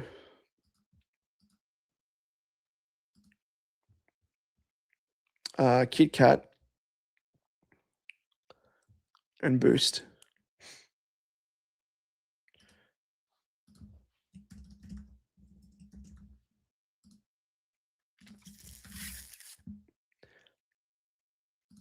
So the carryover champ is the Kit Kat. So again, only allows us to do 4 options, unfortunately. So get involved. What do you prefer of these newbies? So the carryover champ is Kit Kat. Can it be dethroned by Picnic, Morrow, or Boost? Dibble says, I'm starving now. Uncle, I stock them all, and the Kit Kats are by far the biggest seller. There you go. There you go. I never would have picked that. Thank you for the insight there, Uncle. I had a Kit Kat late vote. So you actually got us the win there, Corey. Not only did you sign up as a member of our channel as an absolute legend, as we know you are, but you also got Kit Kat over the line. Otherwise, it would have been a dead heat across the board. Woohoo, never got on board the pod train. I'm taking it. This is a recommendation. Are you talking pod as in a point of difference player, or are you talking about the Badaski from the Pies? I probably butchered his name again. Apologies. The chunky Kit Kats. Yep. I prefer those over the normal skinny, 4-fingered type operation. Woohoo has said Boost. I think that was the Kit Kat. So you got us across the line there, mate. So someone has voted Boost though. We'll catch up to the comments. We'll get there. Mick, imagine if St Kilda consolidates a wildcard spot prior to the last round. The Ross line makes 11 changes like he did when he was coaching Freo in 2015. Yeah, I think that was against Hawthorn, wasn't it? As he won't have a week off and play the wildcard game. Mate, that would be hilarious. That would be hilarious. But very good point as well, because that is probably the only scenario where you're thinking teams may rest players if they've already sewn up a spot in the wildcard. The AFL haven't thought of that, have they? Interesting. Always leaving loopholes open, the AFL. Classic. Punter, who do we all think Neil ends up with next season? So many good free trades floating around. Free agents, yeah. I think you'll probably end up with Collingwood. If they're reportedly throwing $1 million a season at him, which I think is just utterly ridiculous because they're not even going to win the flag with him in their team, must be said. Their list demographic is too old. You have guys now getting injured. Sidebottom's not playing. You have Darcy Moore getting injured as a key cog in defense. You've got Howe as well you're relying upon, who's mid-30s.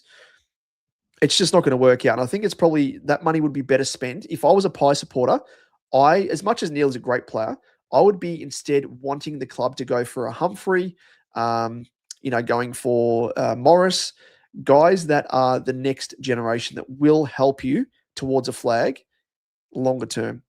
That's just me anyway, but I think he will end up the Pies, which is kind of flies in the face of why he wants to leave Brisbane reportedly, because his ex-wife and kids are located in Perth now, and word was he wanted to go back to Freo to be closer to his kids. And if he's chasing the money,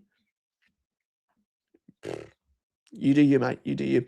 Jamie, you should do a Mars v Snickers ice cream poll next. I don't know if many people have had that. I might be wrong, but I think I've only had the Mars, it might have been, ice cream, but I haven't had the Snickers. Greek Raven, when I was eating sweets, Boost Bar was my poison, unreal taste. Have you sworn yourself off sweets, Raven? Come on, mate. You gotta indulge once in a while. As I always say, like, sugar for me is my vice.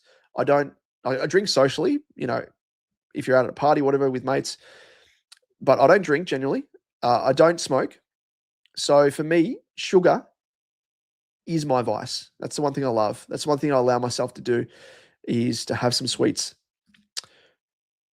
But is that just a health choice, Greek Raven? Or is it, in terms of like looking after yourself with regards to diabetes, or is it just being health conscious? Woohoo, Chiquito is a winner. There you go. Got someone going for Chiquito. Uncle, no, Nestle and Cadbury can't be a smoky, bro. Reese's Peanut Buttercups. I tried them when we were in the US, and it must be said, I reckon they're overrated, which probably a lot of Yankees over there would be deeply offended to hear me say that, but I reckon they're overrated for me anyway. Morrow is awesome. Yeah, Morrow is a classic. And my Kiwi custies love Whittaker's. Whittaker's chocolate, yeah, not too bad. I don't mind Whittaker's. Chomp is nice, but overpriced. Now it is. That and the Twirly Whirly. The Twirly Whirly. Let's continue on with this. So Boost is next up on 20. Chiquito's 19. Milky Bar, I think, is overrated. The Dream, I don't even think they make Dream anymore, do they? Only in favorites boxes. The Summer Roll, I think, is a little bit weird. Milky Way, underrated. The Flake, I'm a big, big fan of. I love a Flake. Scorched Peanut Bar, I've tried once, but I'm surprised actually still make this, because look at the packaging. It looks like it's from the 90s. Actually, look at this. Wrapper makes it look like it's in the 1970s. I was a bit more nice there. Kinder Bueno, I think, is a bit overrated. Kit Kat, there you go. Crunchy, I don't mind. Aero, the Peppermint Aero Bar, my word, incredible. Picnic, very nice. Mars Bar, Bounty, overrated. Snickers. Violet Crumble is fourth. Nah, I'd prefer a Crunchy over Violet Crumble, personally. Love a Twirl. It's virtually just a Twix with, Twix. It's a, one of these bad boys, a flake with some chocolate coating around the outside. Again, another just little side hack that Cadbury have put together. Same chocolate bar virtually. Dairy Milk, the OG, and Cherry Ripe.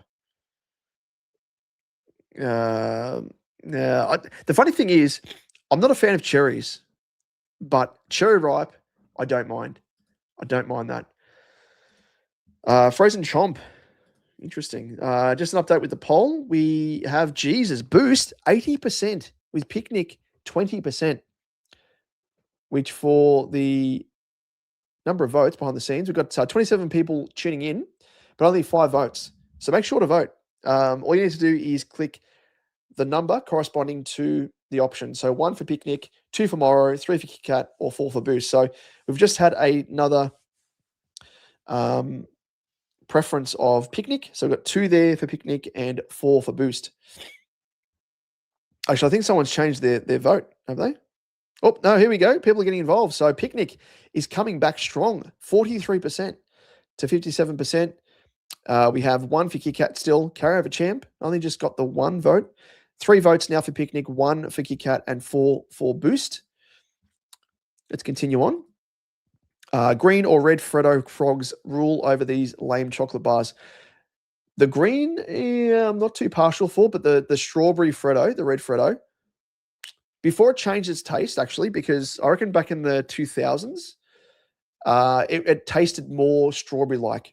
And yeah, it's nowadays, it's changed its flavor. You can just change, like, I don't know about you guys out there, but eating chocolate bars and, like, guilty pleasures as a youngster, that taste never leaves your brain. And when I think of a Freddo, a strawberry Freddo, I can taste that flavor. I've got that like the taste receptors in your tongue leading to your brain. I know what the original OG flavor is, but when I bite into it, I'm expecting it to be that taste, and it's not. And it's so saddening. So saddening that it actually has changed. Are there any other chocolate bars out there or sweets that you've tasted nowadays compared to back in yesteryear that have changed? Interested to hear your thoughts. Nemo, Chomp is at 25 is criminal. Jamie, I'll try that. Morrow is Povo. Come on. Don't be doing that to us, Uncle Acker. Punter, man, don't make me choose between them. I'm a sucker for both of them.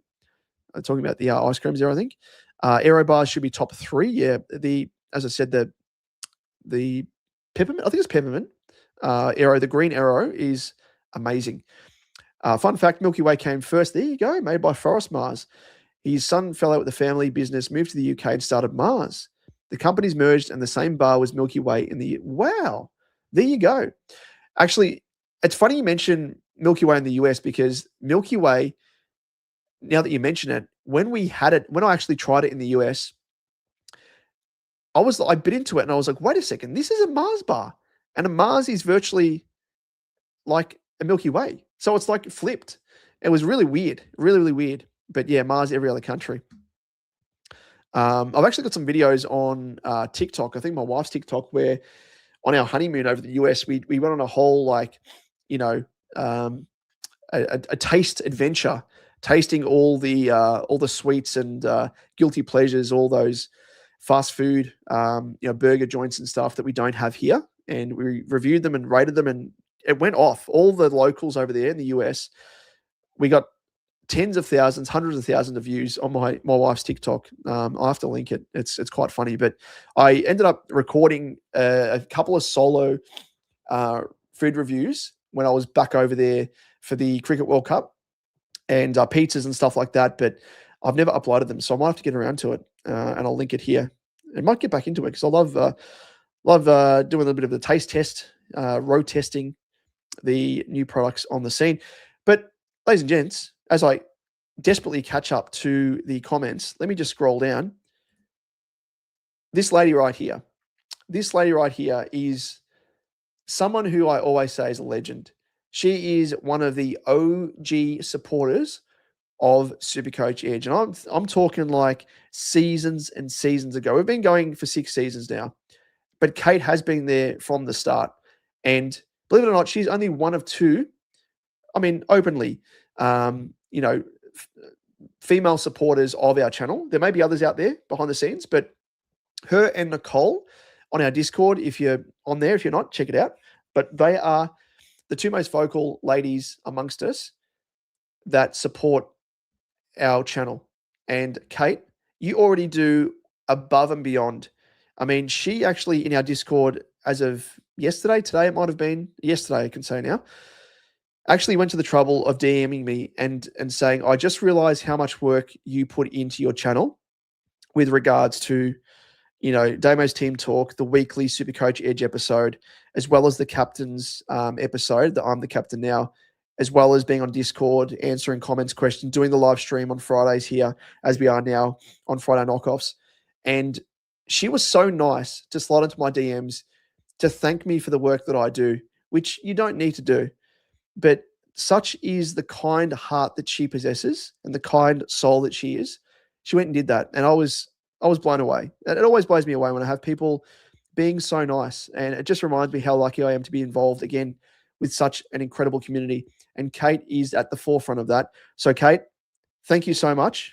Again, you do, as I said, more than the common folk that tune in, which is great because you consume our content, but you not only consume, you get involved, you're in the live chats, you're on the live streams, you're in our Discord, and personally, you are one of the kindest people that support our channel. So thank you so much, Kate, and really do appreciate all you do for us here and what you do for me in terms of your support. Just amazing. So thank you, Kate. And again, you don't need to support us as a member financially, but I really do appreciate all of your support. So thank you so much.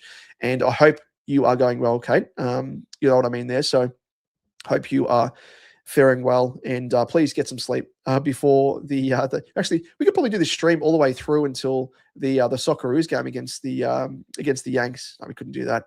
Won't be doing that. I've got to get up because my son, no doubt, which he got up this morning at around about, I think he woke up around about 5:30, and I got up and changed his nappy and fed him, and he went back to sleep, and as did I, and he slept until 9:30, which allowed my wife and I to have a nice little bit of a kip, which was great. But I've got to be on an alert for that. Can't sleep through that. Punter, Damon, maybe next season could have a members board behind you or something like that. Great call, Punter. Great call, mate. See, just incredible knowledge there and tidbits. So it's stuff like that you recommend, and I'm like, shit, you know what? that's such a, I feel like the AFL in a sense, because it's such a common, logical thing. I haven't thought about it. So thank you, punter. That is a great thing. I might actually put it up behind me on the, now that I've got space, because on that, that door of the wardrobe there was Charlie Curnow. That post has been taken down, of course. So there's a nice little blank spot there, which we might put a whiteboard up there. And we'll put all the names of our supporters and, be able to see over your shoulder, of course, all the legends that are supporting us, like yourself, punter. So great recommendation. We'll be looking to doing that next season. Woohoo. Have we discussed Thriller as F6? No, we haven't, but in our Discord we have, mate. So that is part of the reason to jump into our Discord, because we've been chatting about him a fair bit. Durability-wise, he's been lacking a little bit. Form-wise, he's been definitely lacking, but he showed last year he can be in the top, 6 to 8 scorers. And I think he actually was in the top 6 averaging forwards last season. So has it in his repertoire, but can he find that form? That's the big question. But at a very, very discounted price, that's for sure. Jamie, being a Blue supporter, as you know, Damon, I'm actually glad Weeders is out another week, so Dirks gets another price rise for me. 100%, totally agree there. Same with me, and for those of us as well tuning in who have Dirks as a bench player, because I think once Weeders returns, Dirks will be out of the team, unfortunately. So at least we get another price rise out of him if you want to try and punt him and take the cash. Woohoo. Join our Discord for more in-depth discussion on Chalky Bars. You can do that as well. I'll probably create a different room for that. Or these me just going through, geez, I'm catching up now, aren't we? Pig juice. That's what it was. It was the pig with a little juice cup there. I'm the captain now. Ding ding 69, did it for 2. Yeah, a bit of fun. Woohoo, boosts in SuperCoach are same as the chocolates. Must consume them all as soon as possible and feel bad afterwards. Very good comparison there. Woohoo, love it. Yes, welcome, Corey, legend. I had to do it. Finally considered it for a while. Thank you, Corey. Again, mate, you're a legend. Much like Kate. And geez, we've had 3 new members join up tonight. That's unheard of. That's incredible. What support from you, legends. Copperlocks, someone said in the comments, Liam will be come back and do a show, but so I've read that too quick. Someone said in the comments, Liam will come back and do a show with you next time Essendon win a game. So no time soon. Come on, Copperlocks. Well, he came close against my mob. Came very, very close.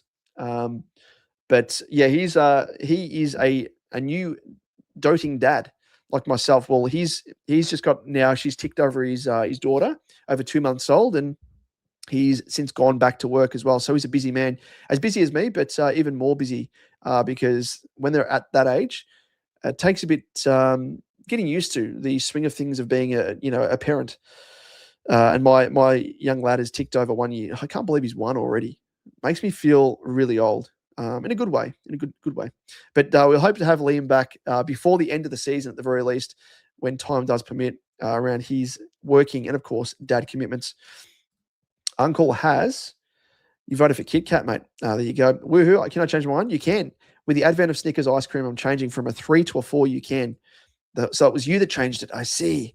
As a Pie fan, I hope we go after Jed Walter. Good, strong hands, and obviously Neil would just be perfect. I think Neil, being a free agent, you go for him because it's not going to cost you any draft collateral. But the fact that he's going to be eating up that much money, I think is a bit of a waste. I'd be, as you said there, putting it towards someone like a Jed Walter. And I hope Carlton go for Jed Walter because he's someone that we need, I think, to really round out our 3 tall forwards in Kemp, Harry, and obviously him, because we've had to rely on McGovern, which he's not going to be around much longer. So I agree with you there, punter. Copper, Humphrey is a lazy footballer once out again. Hawks, Demons, Blues are the likely destination. However, he's contract and the Suns want players, not picks, unless Hardwick gets the Saki. I don't think he would, but yeah, it's always something to consider. Boost, there you go. So Corey has voted for Boost. Woohoo is voted for Boost, and Dibbles also the Boost. So Boost is winning 50% ahead of Picnic with 38%. Kit Kat next in third on 13%, and Morrow with a big fat 0. No punter. We want him at Carlton. Yep, exactly right. Copperlocks, I'm catching up to the comments now. Neil is good, but because he is actually free, but a short-term play. We don't have the assets to land Butters, King, etc. Teams aren't giving them away. They will demand a huge package indeed. Woohoo, when I got here, you were talking about I stuffed up the poll because it was a great recommendation from who was it? Was it Nemo? Nemo, did you recommend or was it Dibbles? It might have been Dibbles actually. And he said pod flavors, but I read it as chocolate bars. So I stuffed that up. But they were talking about pod flavors. Personally, if I was Neil, I would go to the Crows. Yep, 100%. Go to the Crows. Go to who else is there? Not Geelong. I think the Crows. Like Neil is exactly what the Crows need in their engine room. Like that's the reason why they're going for Petrarca, someone who's a bit of an in and under extractor, can run both ways, great attacking midfielder. So great call there, Copper. Raven, you've gone for Boost. The Suns have so many tall forwards. King, Reed, Ugle-Hagan, Walter, and Long. They do. They can afford to get rid of one of those. Picnic, you voted for punter. Jamie, I got distracted. What's the opinions or the options in the poll? It's the part 2 of what's your preferred chocolate bar, with Kit Kat being the winner of the previous one, carried over into this new one against Picnic and Boost. And Boost is just ahead by a vote, I think. Copperlocks, Gold Coast one plays, maybe Walter or King could be traded from Mackay.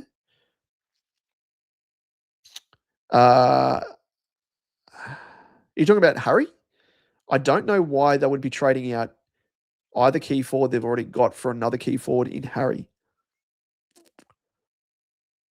But, yeah, anyway. Yeah, unless you're talking about Harry plus picks or something. I don't know, but Carlton would go for that, I don't think. The Woohoo review, you reckon chocolate is good now and you don't even smoke weed? I've got some, mate. I don't recommend doing it, but I have a couple of times. One of which was when I was in the US, when I was there for the World Cup, for the Cricket World Cup. And my word, it was, I think over there now, like, because you can get it in like smoke shops virtually over in the US, depending on the state you're in. I was in New York and it's readily available. I think Dallas as well, which is where the Cricket World Cup kicked off. But when I was in New York, there was virtually a smoke shop across from where we were staying. Not that I went there, but I was at a party and a couple that I was with, partying with, they had it. And I don't know if there has been research into this, but I'm fairly sure I've got ADHD. I think it's pretty obvious. I haven't been tested, but I get easily distracted. I do a million things at once, and there's so many other different traits that my wife has picked up on. But anyway, I think being ADHD and predisposed to my mind racing a million miles an hour and having a million different thoughts through my mind, it actually exacerbated that and made my mind race. And not that I wouldn't say I was, what's the word? Paranoid or anything, but it was like, I just needed to move. I needed to get up and move. I needed to think, I needed to talk. It was crazy, but I've actually thought that it actually does the opposite. It's supposed to mellow you out. I don't know. Must depend on your brain chemistry, but anyway, don't recommend doing that, of course. But yeah, anyway, we'll stop talking about that. Freaky, g'day, mate. Hope you're well. Chocolate, eh? As far as chocolate bar, give me the flake or the new Big 12 bar. I haven't tried the new Big 12 bar, but I might have to off the back of that, man. A big part of the chocolate bar experience is the texture. Yes. Flake versus twirl, the same bar except messier. Yep. I would say, it's hard. There's something about the twirl. I think because it melts in your mouth almost immediately. And I love the texture. I love the flavor of melted chocolate. Compared to a flake where it's a bit more, using your teeth, obviously. So I think prefer the twirl, despite the fact that it is messy. Very, very messy. Uncle Aka says, sir. Don't know why you said sir. Yes, Kate, whoop, whoop, of course, joining as a new member. Love cherry ripe, but hate Turkish delight. Uncle Aka has voted for one picnic. Nemo 1 for the picnic. Jamie has gone 3 for Kit Kat. Woohoo review. The Crunchy beats Violet Crumble. We'll get my team up on screen as well, just whilst we're talking about this. So I'm not just talking about having chocolate bar on screen to make everyone hungry at this time of the hour. Chocolate beats Violet Crumble. Sorry, Crunchy beats Violet Crumble. Yes, can dissolve a Violet Crumble with your tongue, and it's not even purple. Yeah, I've always wondered, like the purple packaging, I think is just sort of eye-catching. So I understand the marketing perspective, but yeah, you would have thought that they actually changed the honeycomb, different flavor. But it's virtually the same thing, isn't it? Violet Crumble and a Crunchy. I think it's the density of the honeycomb in the Violet Crumble is it's denser compared to a Crunchy, whereas a Crunchy you can easily dissolve, I think. Biting into a Violet Crumble, it's like it shatters and shards, whereas a Crunchy crumbles when you bite into it. Corey, pineapple is the best Freddo. No way, Corey. I reckon you're on your own there, mate. No way. No way. I don't know unless you're trolling there, mate. But let us know in the comments. I'm catching up. I'm around about, 15 minutes still behind the comments. I'm going to catch up quickly. But surely anyone else in the chat, are you on Corey's side or do you like the pineapple Freddos? In fact, let's make this the next poll. Let's do it right now. So we're going to end this poll right here. And the winner is Boost with 56% ahead of Picnic and ahead of Kit Kat in third spot, and Morrow with the big fat 0. So breaking it down behind the scenes, we had Boost with 5 votes. We had 3 votes for Picnic and 1 for Kit Kat. So there you go. That is that poll. Let's get this up on, because I reckon this is very contentious. This is almost like pineapple on pizza, I dare say. New poll here. So what is your favorite, we'll say flavored Freddo? And we will go with the OG. We'll go with the OG. So if you had a choice, I reckon everyone will probably go with the original Freddo. But there's also the strawberry. There's the, is it mint? Freddo. What is it? What's the green one? So I'm just feverishly trying to find it here.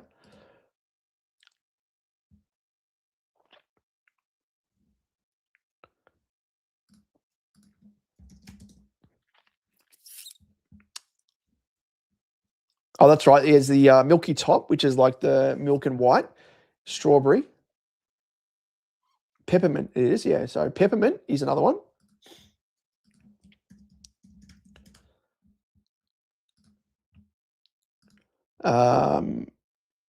And I reckon it would be the white chocolate. I think it's the top deck one. So I like the white.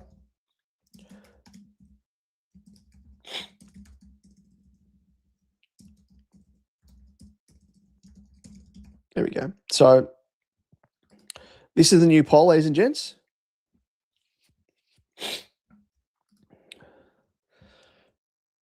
Oh, sorry, I didn't put pineapple in there. Let me get rid of that. I stuffed that up. Bloody idiot. Stop the poll. Edit it. So we'll get rid of the white chocolate, I reckon. So pineapple. Got to add that in there. So there we go. So 1 for the OG Freddo, 2 for strawberry, 3 for peppermint, and 4 for pineapple. Get that going, ladies and gents. Punter, okay, time for a serious discussion. Pineapple and pizza and tomato sauce in the cupboard or fridge? Pineapple and pizza, I say no. Tomato sauce, we have ours in the fridge. We think it lasts longer, but you can have it in the cupboard, I think. It's got enough preservatives in there. It's got enough salt, sugar, and acidity, which helps it, I think, long term. Black Knight Bar was nice. Not sure if they even make it. Black Knight Bar? What? Don't know what the Black Knight Bar is. Oh, no. Now that's old school, this. That looks really old school. The White Knight, I think they make over in the US still. That's like a minty chew. But was that like licorice? Is that what it was? Yeah, licorice. Yeah, interesting. There we go. Never would have thought. Birdie Beetle, yes, another one. Pineapple, yeah, pineapple. What the heck? Pineapple on pizza is a new for me. Tomato sauce in the pantry. There we go. Pineapple definitely goes on pizza. Surely Zach Bailey hits the Crows would be a nice pickup. Yeah, the Crows might be in line to picking up a couple of big dogs. I mean, he's got a couple of flags now, I think, at Brisbane, doesn't he, Bailey? So he's accomplished that, and he can probably now just concentrate on setting himself up post-footy. Wouldn't blame him. Freaky, hate to be the one, but all the major chocolate companies are investing billions of dollars into lab-grown cocoa. Yeah, it probably makes sense, trying to save some dollars, but as long as it is not detrimental to health, I will say go for it. Copper, Damon the Cadbury breakaway is in the biscuit section. 6 individually wrapped around. Oh, now it's the biscuits. Okay, gotcha. Thank you, mate. I'll check it out. Truth, says Uncle Akka about the lab-grown cocoa. Amazing feedback, Kate. Yeah, she's an absolute legend, Kate. So I'm catching up. I'm so behind in the comments. You guys are just going crazy. Houseman, who would you, and thanks for joining us, Houseman, who would you upgrade next out of Rochelle, Walsh, or Murdoch? The 3 weakest players in the team. Murdoch, 100%. For me, he's dropped away. Got to remember as well, this is his first year at senior level. He joined, relatively late in the piece, made his way into West Coast side, and I think his form will dip, but more so than that, his role is varied. Like, he's being a tagger 1 week, the next he's not. But yeah, I just think he's probably going to have more variance in his scoring compared to Walsh. Rochelle is a little bit worrying. I think now with Rankin back in the team, he's going to lose any CBAs he may have gained. So I would rank them in terms of Murdoch, Rochelle, and Walsh. In terms of those, I would get rid of first. Pleasure, Kate. No need to thank me. I thank you always and forever. Thank you, Kate. Punter, Kate, Alex, and myself jumped on the Sicily train. We spoke too soon. Yes, in the Discord, of course. We spoke too soon on him at halftime, lol. Still great chat during the game. Yeah, it's always good fun, isn't it? At least you're not jumping into a play by yourself. So at least you've got security in numbers, as it were. Freaky, shout out to the original Polywaffle bar. These Polywaffle bites they sell these days are nothing like the Polywaffle that I ate growing up in the 70s and 80s. What actually is a Polywaffle? I don't think I've ever had one.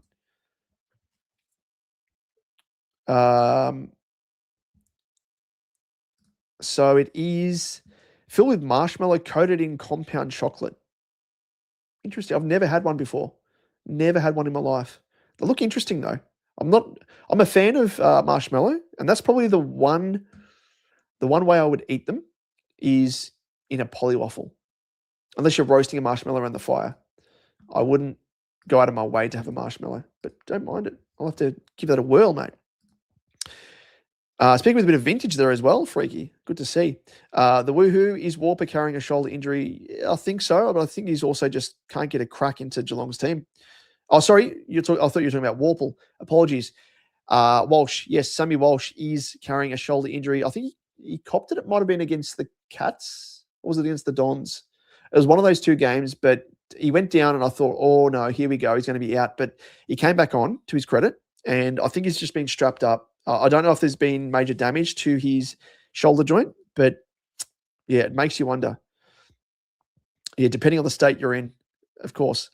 Copper locks. No, we're not, mate. I don't know why you would think that or why you would say that, but no, sorry to burst your bubble. We're not. That is an interesting question to ask. Is referring to my wife, who on our other channel, Blue Baggers Edge, you'll see our stream that we did last night. We do a stream last night talking about Thursday night. We do a stream where we chat about the team heading into the round coming up, and Copper Locks is one of the regulars in that, but people ask some weird questions. I know it might have been you asking the question about whether or not we are OnlyFans. And as I said, behind me here, you probably can't see it, but my cat, Paddy, that's his, that might look to be his scratching post, but I can convert it into a bit of a poll if you'd like me to get the kid off and start dancing, mate. Then people might sign up as members. Who knows? Might be a side venture, a different edge, as it were. But no, sorry to burst your bubble and not, mate. The Woohoo review, you had too much, bro. Too much.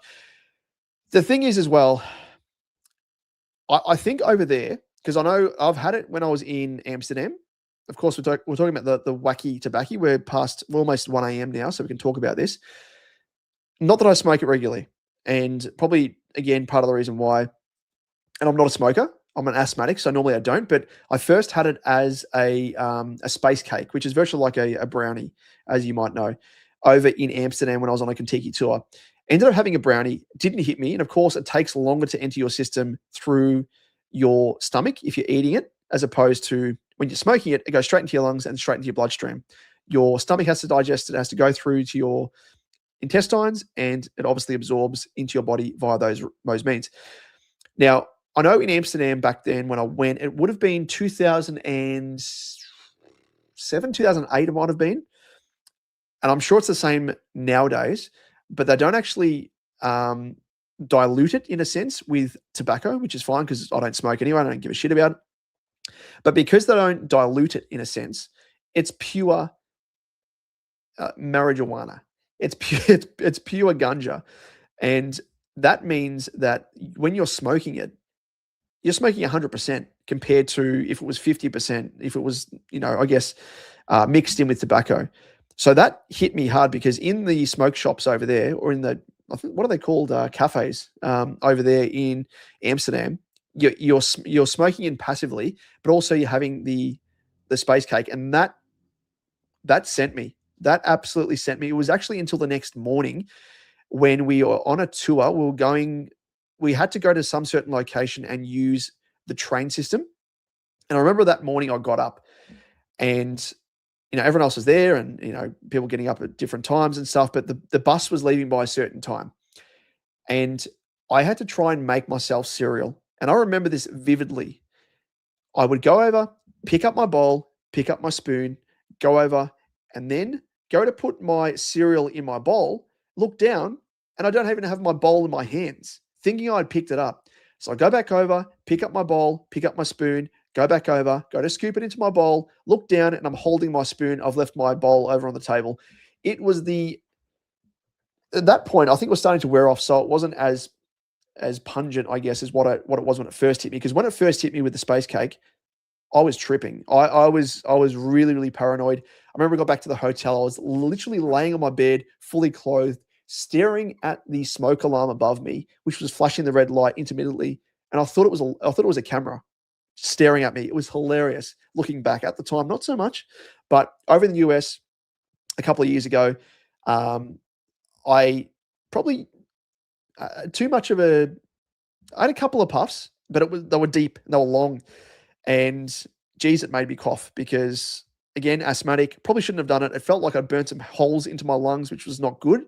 But yeah, that was a bit too much. I only had 2 puffs, like big draws, and that was that. But we don't encourage it, of course. We're just talking about it. Don't encourage that sort of stuff if you are underage, even if you are of age. But yeah, it hit me for 6, and I was pacing back and forth. I was like, I really felt the cold. When it started to hit me, my senses were heightened. I was feeling that I was getting the shivers. I was like, I got to go inside, guys. I got to go downstairs. We're sitting on top of one of the high-rise apartments. It was like, I would have been, level 15, but we're on the top, on the roof looking out. And it was an incredible night. It was great. Like looking over at the buildings, looking at the cityscape of New York City, nothing better.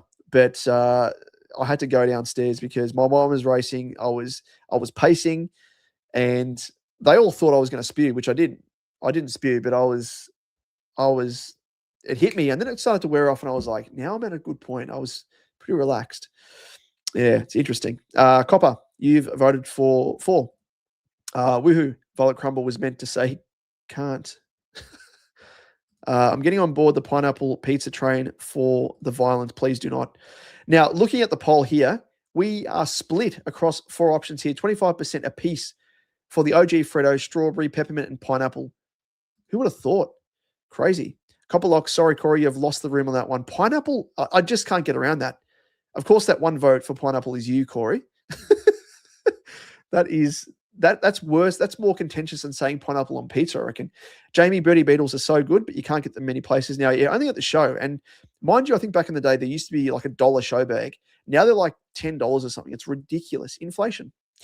Punter, who we fancy for the Brown at this stage? Back in May 22, I put $2 in Jackson, Grundy, and Gawn. Sure, it's the year for the big men, especially Jackson. Jackson, I think, is probably the best option of the three. But I'm going to say Dacos probably will win it. He's been threatening across the past, 2 years and is due. I think he'll probably win it. I would have said Bailey Smith, but his form hasn't been the best over the past couple of weeks, and missing this week might actually put a bit of a dent in his prospects. So I'm going to say Dacos. Stick with him. Woohoo. So SuperCoach Tabloid's a bit slow today, huh? Yeah, we've spoken about SuperCoach ad nauseum, mate, for the first hour and a bit. So we've ventured. Someone brought it up. Someone in the chat wanted to bring it up, and we went into Supermarket Edge, as we call it, a little bit earlier than normal. Mike, do they still have the top deck style Freddo? They do. They do. From what I've well, I think they're still in, not favorites, but like in the one of the favorite type boxes. I'm pretty sure they do. Woohoo, I'm going full absolutist. White chocolate can get fucked. It's not even chocolate. Yeah, I'm not a massive fan of white chocolate personally. Top deck, I can get around. But yeah, just white chocolate by itself, no. It's got a weird flavor to it. Uncle Akira said 2 for strawberry. Copperlocks has said 3 for peppermint. 1 for OG Fredo, says Jamie. Black Knight was super chewy. There you go. Woohoo, I keep homemade tomato sauce in the cupboard. It is a preservative. Yeah, exactly right. It lasts for ages. Salt. It'll be fine. It'll be fine. Kate has said pineapple. You've gone pineapple as well, Kate. What are you doing? Are you doing that just to stir the pot, Kate, or are you being genuine? We won't judge you either way, but maybe we will. Jamie, I forgot the polywaffle. They were nice. There you go. I did a research survey on chocolate in Australia. Whitaker's rates as number 1. There you go. Cadbury and others actually have very little real chocolate in them. Interesting. Nobody like Kinder Surprise or Toblerone. Toblerone, yeah, I only eat Toblerone when it's given to me as a present, like at Christmas or Easter or whatever. That's the only time I've had a Toblerone. I wouldn't go out of my way to get it.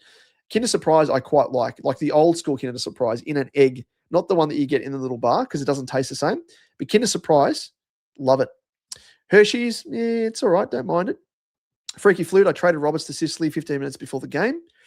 I got cold feet and swapped McKercher, and during the stream have now gone Anan. I think I'd rather carry the cash and target Naz in round 17. Yeah, that's what I'm thinking of doing, mate.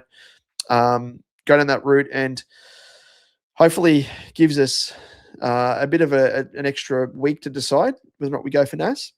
But the Wang, I think he is our ticket, especially if he gets a bit more time off halfback. Best M&M. They're all the same, rather, really. Kentucky Tour OMG, says the Woohoo. I've seen many people green out eating too many biscuits or brownies. There you go. People, I think this is the point where people are chatting. 6 minutes away from catching up to the comments fully. People laughing at my experience on the Gunda, of course.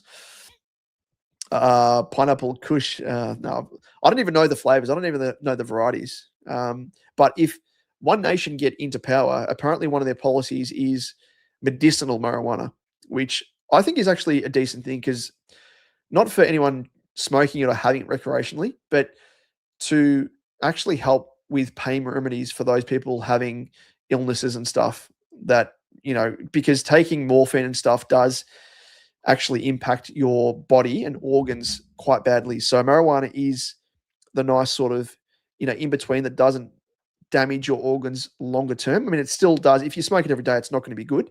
Or if you have it every day, but in medicinal amounts, it is shown to actually help with pain relief.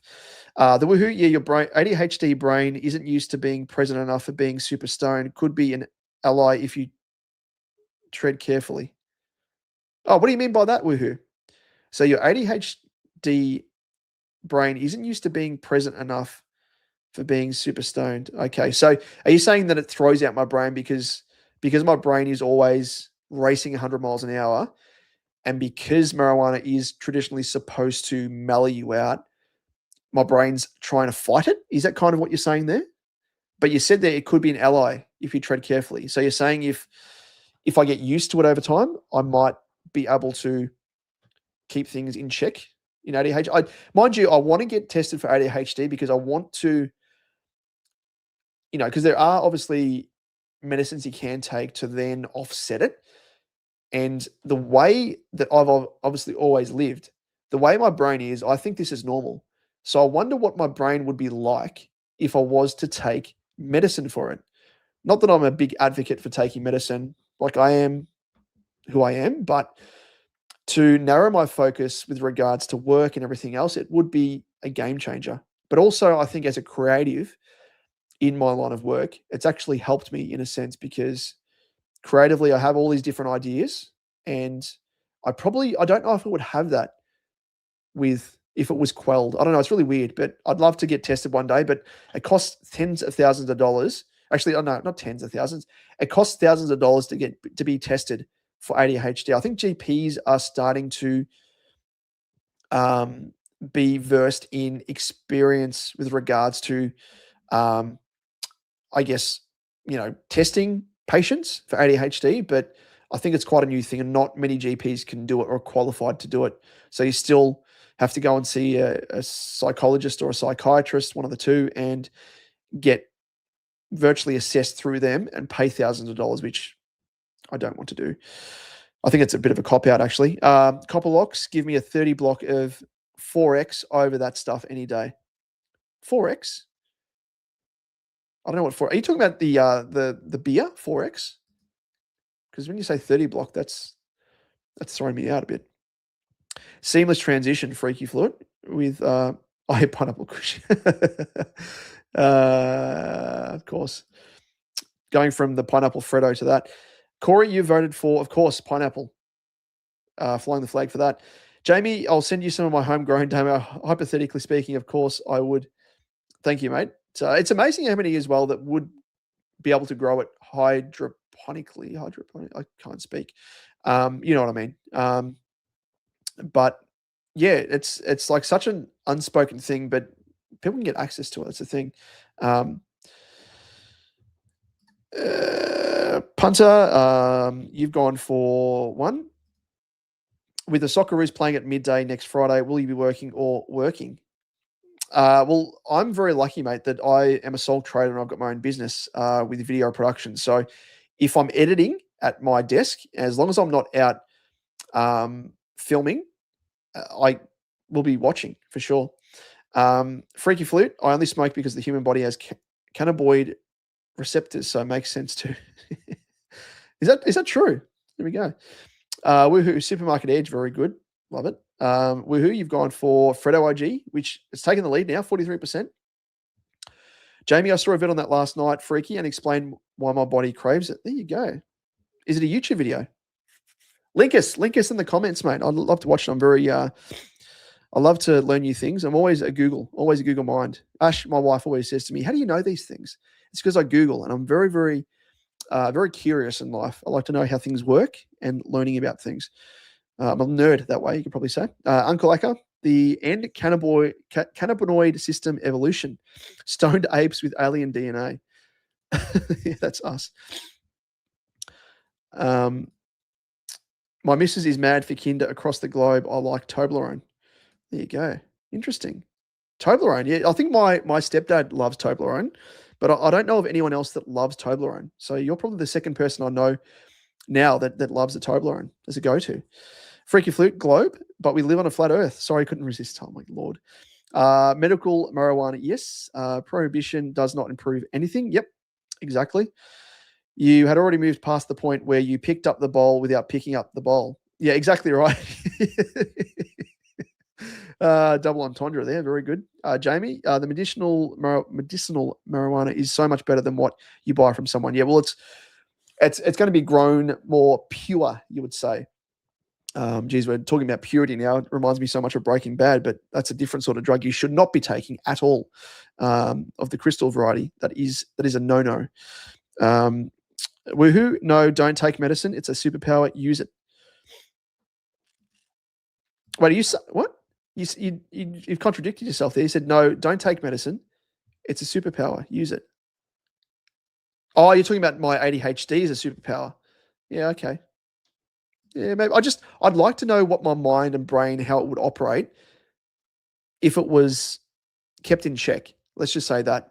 because the one detriment I do know is that I get distracted very, very easily, very easily. And in social situations, I obviously carry conversations and stuff, but I'm not probably as attentive at listening. That's the thing. I'm always thinking about the next thing to say. I'm like obviously listening to what they're saying, but if it's a long drawn out story, I tend to zone out at stages, and it's very frustrating. It is very, very frustrating. And I literally need to concentrate. Like, for anyone else that doesn't have it, you probably are able to listen to a conversation seamlessly. But with this, I need to concentrate. And if there's stuff going on in the background, I get very, very, very distracted. I'm like a little, like a cat or a dog just looking at something shiny behind the scenes there over their shoulder. No, it's more like if you have an underlying issue, it can offset like schizophrenia. Oh, okay, gotcha. Interesting. You'd probably get a positive response from Dexies, or I've never tried those. Probably don't want to, but anyway, I think marijuana is the only thing that I've tried. This is probably going to demonetize and probably get this YouTube channel banned if they've picked up on what we've been speaking about. But the only other thing I've tried, which is stupid, I probably shouldn't have done it, but and it's not a hard drug as such, but when I was in Thailand, I had a mushroom shake, which is magic mushrooms. And I will say that experience for me, laying on the beach, this was at a half moon party as well, by the way. I was solo backpacking around Thailand. I'd been there before with a group of mates, and I was so keen to throw myself out there and throw myself in the deep end. And because when I was younger, I used to be such an introvert, and I've kind of grown now to be an introvert extrovert, or an extrovert introvert. So I love my downtime, still my own personal space, doing my own thing, but it's helped grow and help me, I guess, come out of my shell and become more of a social, butterfly, I guess, in a sense. But it's kind of helped me evolve. But anyway, I went on the solo backpacking trip and met a group of Aussies over there at a half moon party, and incredible. But I remember having the mushroom shake. It made one of them actually vomit violently and was not good. And again, I probably wouldn't recommend having them full stop, but let alone over in Thailand. But I remember laying on the sand and just staring at the stars, and I've never felt so amazing. Like, it's probably what a lot of people feel like when they have marijuana. Again, I would not do this ever again in my life. And I probably shouldn't have done it. But yeah, I felt like I was really mellowed. It was amazing. But anyway, that's probably enough chatter about that anyway. For youngsters tuning in, do not do drugs or anything like that, please. Corey, how crazy was Matt Spanger tonight? Had to stop being the runner after a groin injury, and Max Bailey had to replay. I saw that they were talking about, like, he was the tallest runner on record or something. But I didn't quite catch what I heard. Matt Spanger, but I was walking back into the room when I heard them say Max Bailey was going to be the tallest runner out there. Crazy. Uncle, all cannabis and medicinal. It's just grown and curated differently and have differing phenotypes that split into indica and sativas. That's different level of conversation there, mate, that I am not across. But I imagine you're across it there.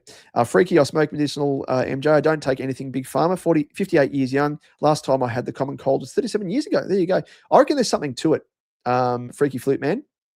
I reckon there's something to it. And like the US, they have, well, not every state, obviously, but there are a lot of states over there that have legalized it. And I always wonder as well, like, those people that are smoking it, like, how many of those are driving cars, which I think is pretty crazy, because I'm an example. Like, it affects people differently. But yeah, over there, it's like, are people smoking it and then driving? Are they operating heavy machinery? All that sort of stuff. It's kind of where I think it makes sense to not have it legalized, but that's kind of putting faith in people having common sense, which I don't think a lot of people have, in all honesty. So I think it should be legalized, but in a medicinal sense, for sure. I used to run a hydro business. There you go. Okay. Interesting. Kate, asking if you and the missus are swingers was the most random question. Had me in hysterics. Good to see you gave someone a bit of a chuckle there. The man himself, the big Collingwood supporter man, Copper is an interesting cat. He's very similar to Jonas, who we haven't seen Jonas on the lives for a fair while. So hope you're all right out there, Jonas. But yeah, he's been active in the Discord a little bit, but not as much. Maybe just a busy man nowadays. I do miss you, Jonas. Freaky, I used to frequent high-dress shops and grew my own in an indoor tent setup. It was delicious. There you go. Yeah, I might have to catch up with you, lads. Jamie, you can do it over the phone now with companies such as Alterleaf. They book you a phone consultation with the doctor and you can explain to him why you need it. I have seen companies like Alterleaf, they don't explicitly say what they do, but they say enough to give that impression that that's what they provide. Am I on the right track there, Jamie, in terms of that? Because I have seen that and I'm like, are they trying to sell medicinal marijuana? But I always thought you needed to get it through a GP. Not a specialized doctor, but interesting. Should we move into microdosing mushrooms? No, we shouldn't. I shouldn't have brought it up. Sorry. Punter, I just recently diagnosed with MDD. What's MDD, Punter? Doc prescribed me taking antidepressants. Felt worse. Neither I felt sad or happy. Zombified. Spoke to some people now. Just have fish regularly. What's MDD, Punter? Sorry, I'll just Google it. I see. Oh, wow. Mate, that's not good. Virtually, it's depression. Now, mate, I'm probably, now that we're all family, we're community, but I suffer from anxiety, which I think is linked to my ADHD brain and the fact that it's always on the go. It's always 1,000 thoughts at once. And in some situations, I can get really anxious. And I went to the doctor about it and did I think it's like the health test or whatever they get you to do. And they give you a rating to see whether or not you need medicine for it. And by and large, my anxiety it's pretty good. It was heightened during which makes sense, when my son was in the NICU and it reared its head pretty bad and got some really, really bad anxiety. And I went to the doctor, gave me some I think that the medicine is very similar to being an antidepressant. And mate, what you've said there, and I've never spoken about this publicly, but here we are. I mean, it's a common thing, and I think a lot of people should talk about it because it is normal. And I reckon a lot of people suffer from anxiety, depression, whatever. So normalize it by talking about it, of course.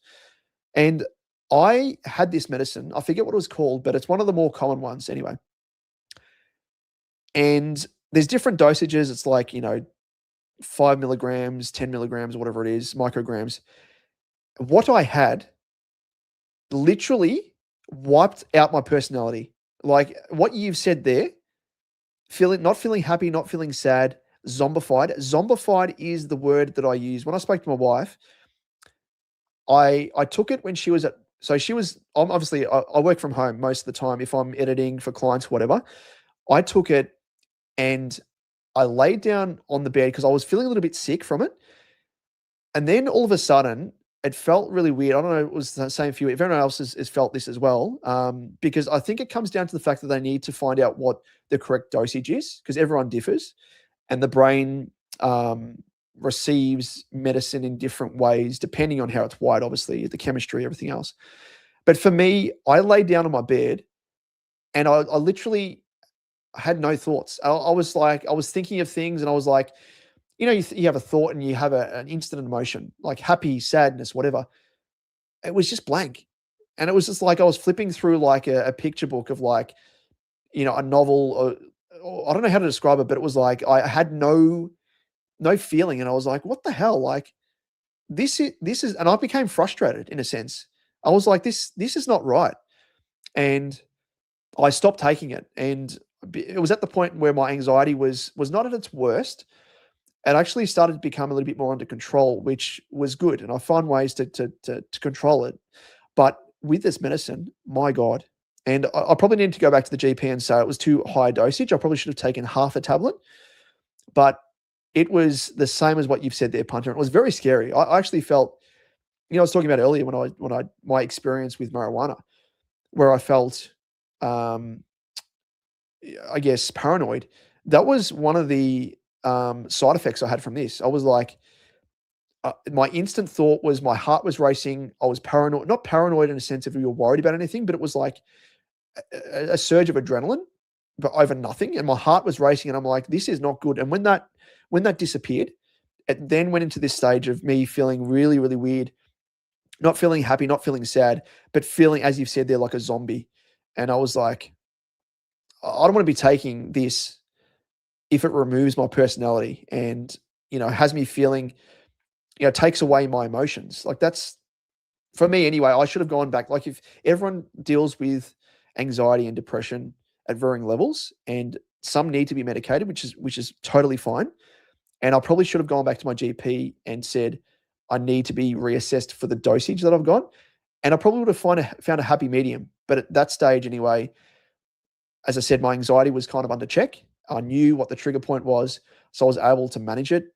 But a different story, obviously, if you've got depression, which is it's a bit on a different level compared to anxiety. It's kind of anxiety compounded. So that there, I think you probably need to go back to your doctor, punter, and chat to them about it and talk about the dosage and different types of prescription medication or antidepressants, because you've got to, and I've heard you've got to kind of get through what they call like a bit of a wall in a sense, where you've, like the first week or two or something, I think they say that your brain needs to get used to what you're taking. And then it kind of, the receptors in your brain and the chemistry balance out where you find a happy medium and it's fine. It's perfect and it works for you.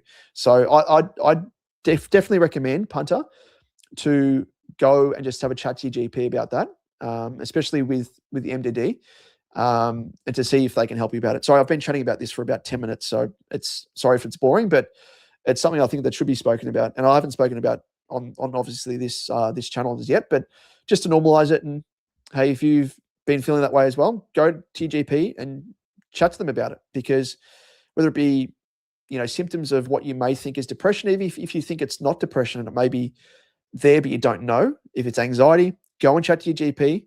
They can assess you and give you medication. But then off the back of that discussion I've just had, go back to your GP if you find that the medication you're taking has an adverse effect, because likely it's the fact that the dosage level is too high for you. Likewise as well, conversely, if it doesn't do anything for you, you'll just have to be reassessed for the prescription of it. So anyway, hopefully I haven't bored you, but interesting you've noted there about omega-3. Very, very interesting. Woohoo, there's no point discussing chocolate with anyone who hasn't been to Belgium because they don't know the ceiling. I've been to Belgium and I've tried the chocolate. I've actually been to Switzerland as well, and their chocolate is quite nice in Switzerland, must be said. G'day, Jack. Hope you're well, mate. I haven't seen you for a little while. Hope you are well. Having some very tough times myself right now.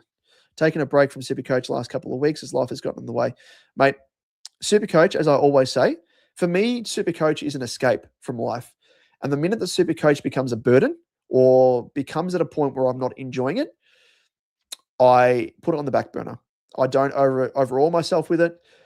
As we always say, it's secondary.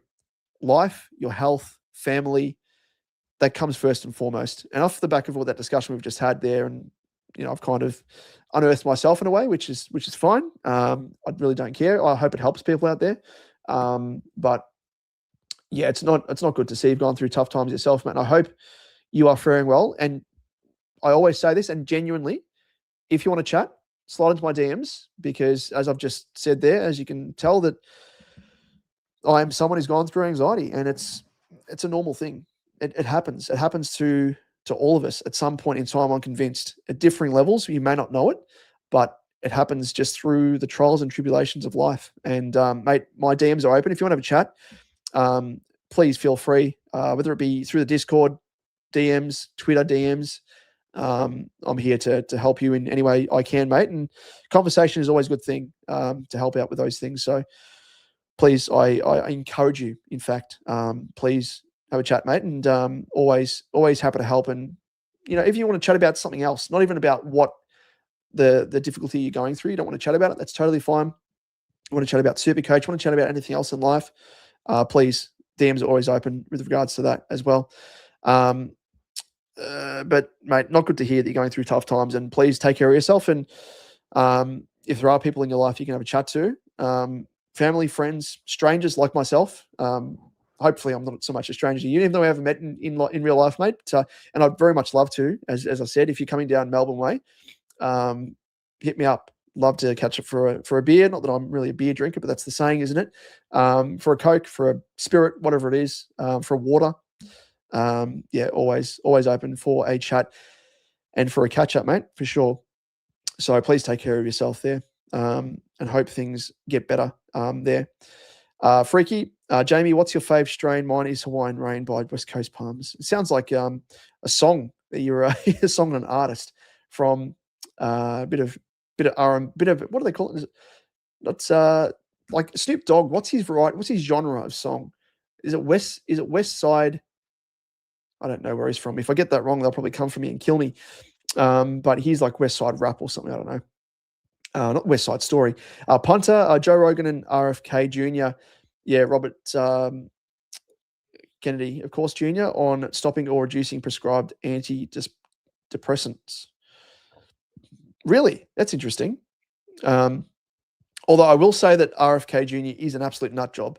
I will say that for a fact. Some of the stuff that he says, he's loopy. But everyone's different in their own way. But he's interesting. But Joe Rogan, I respect. He loves a bit of a puff give, doesn't he? But antidepressants, as I said, I think it comes down to the dosage. That's probably the main sticking point here. So I do think it does good. And I do encourage people to seek it out if they need some help, because medicine is there to help. And as I said, it's not a one-size-fits-all type operation with those with anxiety or depression, whatever. As someone on the OCD side of the spectrum, which I tick the box for as well, mate. Yes, people like you annoy the piss out of me. So why do I surround myself with you people? Oh shit! Sorry, I thought this was legal conversation. I don't know what I don't know what that is in reference to there. Woohoo! Is that a gag? But interesting. Gorilla Glue at Freaky. Damn, it's good.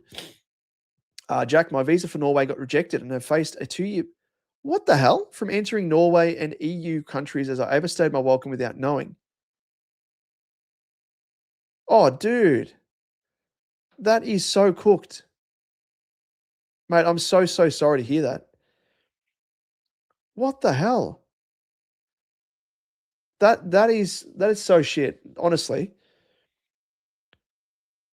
2-year ban from entering Norway and Europe.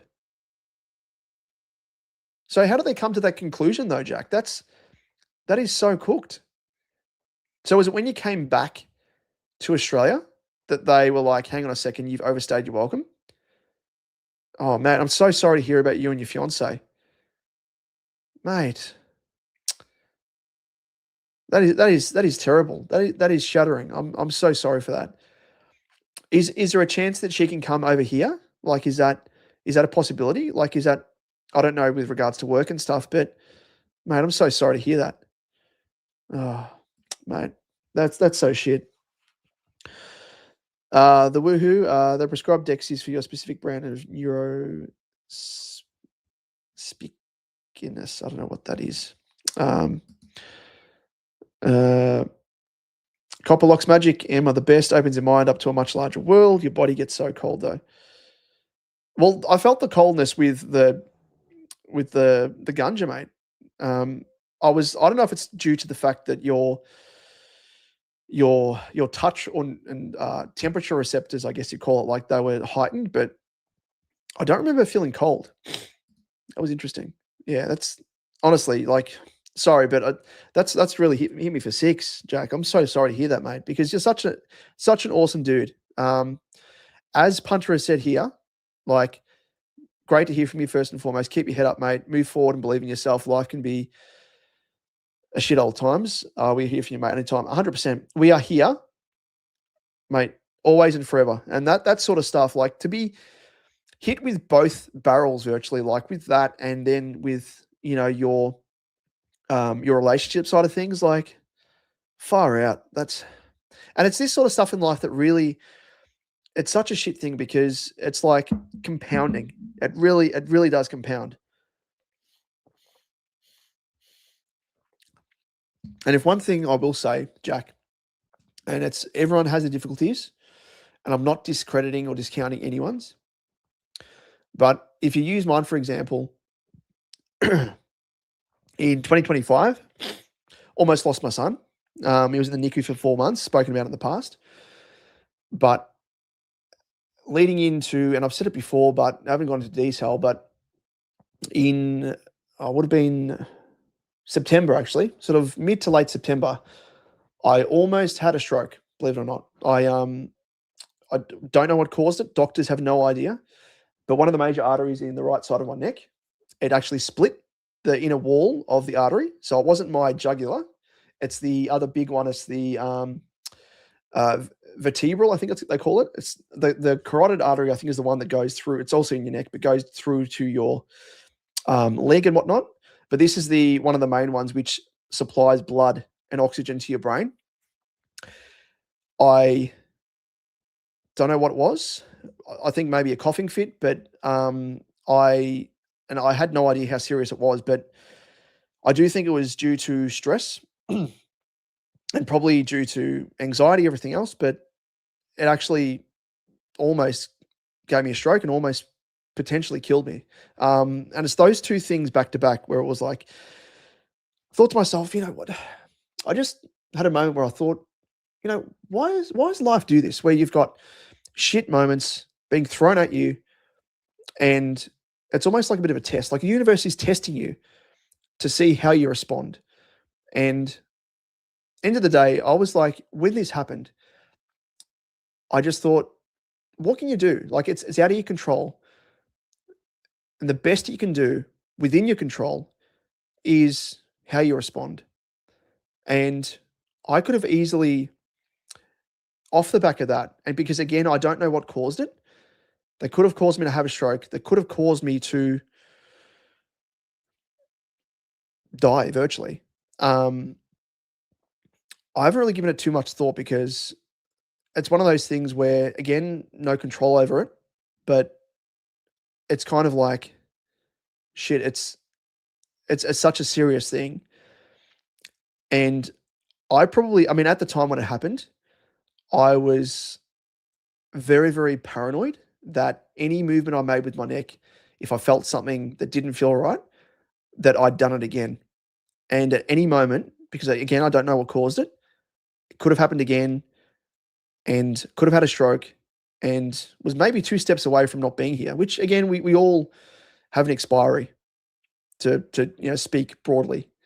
But in the context of having a son that was in NICU, it was like, it was such a shit thing to go through, but got through it and got through the other side. And it's looking back now, it's like, what a shit thing to go through. But I think what I've learned is that life is one of those things where it's never linear, and it's always a roller coaster, as I say. It's there's ebbs and flows, there's dips, there's troughs, there's the highs, there's the lows. But what you've got is family, friends, strangers like myself who, hopefully, like I am to you, Jack, someone who you can lean on, someone you can chat to. Others like Punter here in our chat. Others like Uncle. It's people like this in the community of SuperCoach. It's bigger than SuperCoach. And we are here for you. And any way that we can help you, please reach out. It is such a shit thing that you've gone through. And it's hard enough to deal with one, I guess roadblock, you want to call it, one difficulty. But when you have 2 things back to back like that, which again, your situation is very different to mine, but I don't want to say mine's worse than yours. Everyone goes through the difficulties, different stages, different degrees. But I remember thinking at that stage, I was like, back to back. I'm like, I could have easily thrown my arms in the air and been like, you know what, and just gone into my shell and been a constant anxious ball of anxiety and depression almost, because that's kind of what it could have gone to. But I virtually said to myself, like, just, you'll get through this. You'll get through this. As as we will the next day, the day after that, the day after that. It'll be hard. It'll be hard, but it gave me a bit of context because I think without my son having gone through his difficulties, it's like what I went through is bad in itself, but in terms of my own health. But if my son can get through being 2 months premature, hey, I can get through this. Easy, easy. So, as the light flickers above me. So, mate, as I said, rely on your family, your friends, and it's something that helped get me through, tough period, a definite tough period. And, again, all I can say is we are here for you and to chat, to get through it. And please chat about it. Please do. Because that's one thing that helped me is chatting. And if I didn't do that, as I always say, if you don't chat, you bottle things up and you don't, because they always say that if you chat about something, you feel so much better. A weight is lifted. And it's true. It is very, very true. And I always say that life, they throw shit at you to help you. It's not to help you, but I always see it as there's always a silver lining, as shit as a situation is. And there are the shit situations in life that people go through.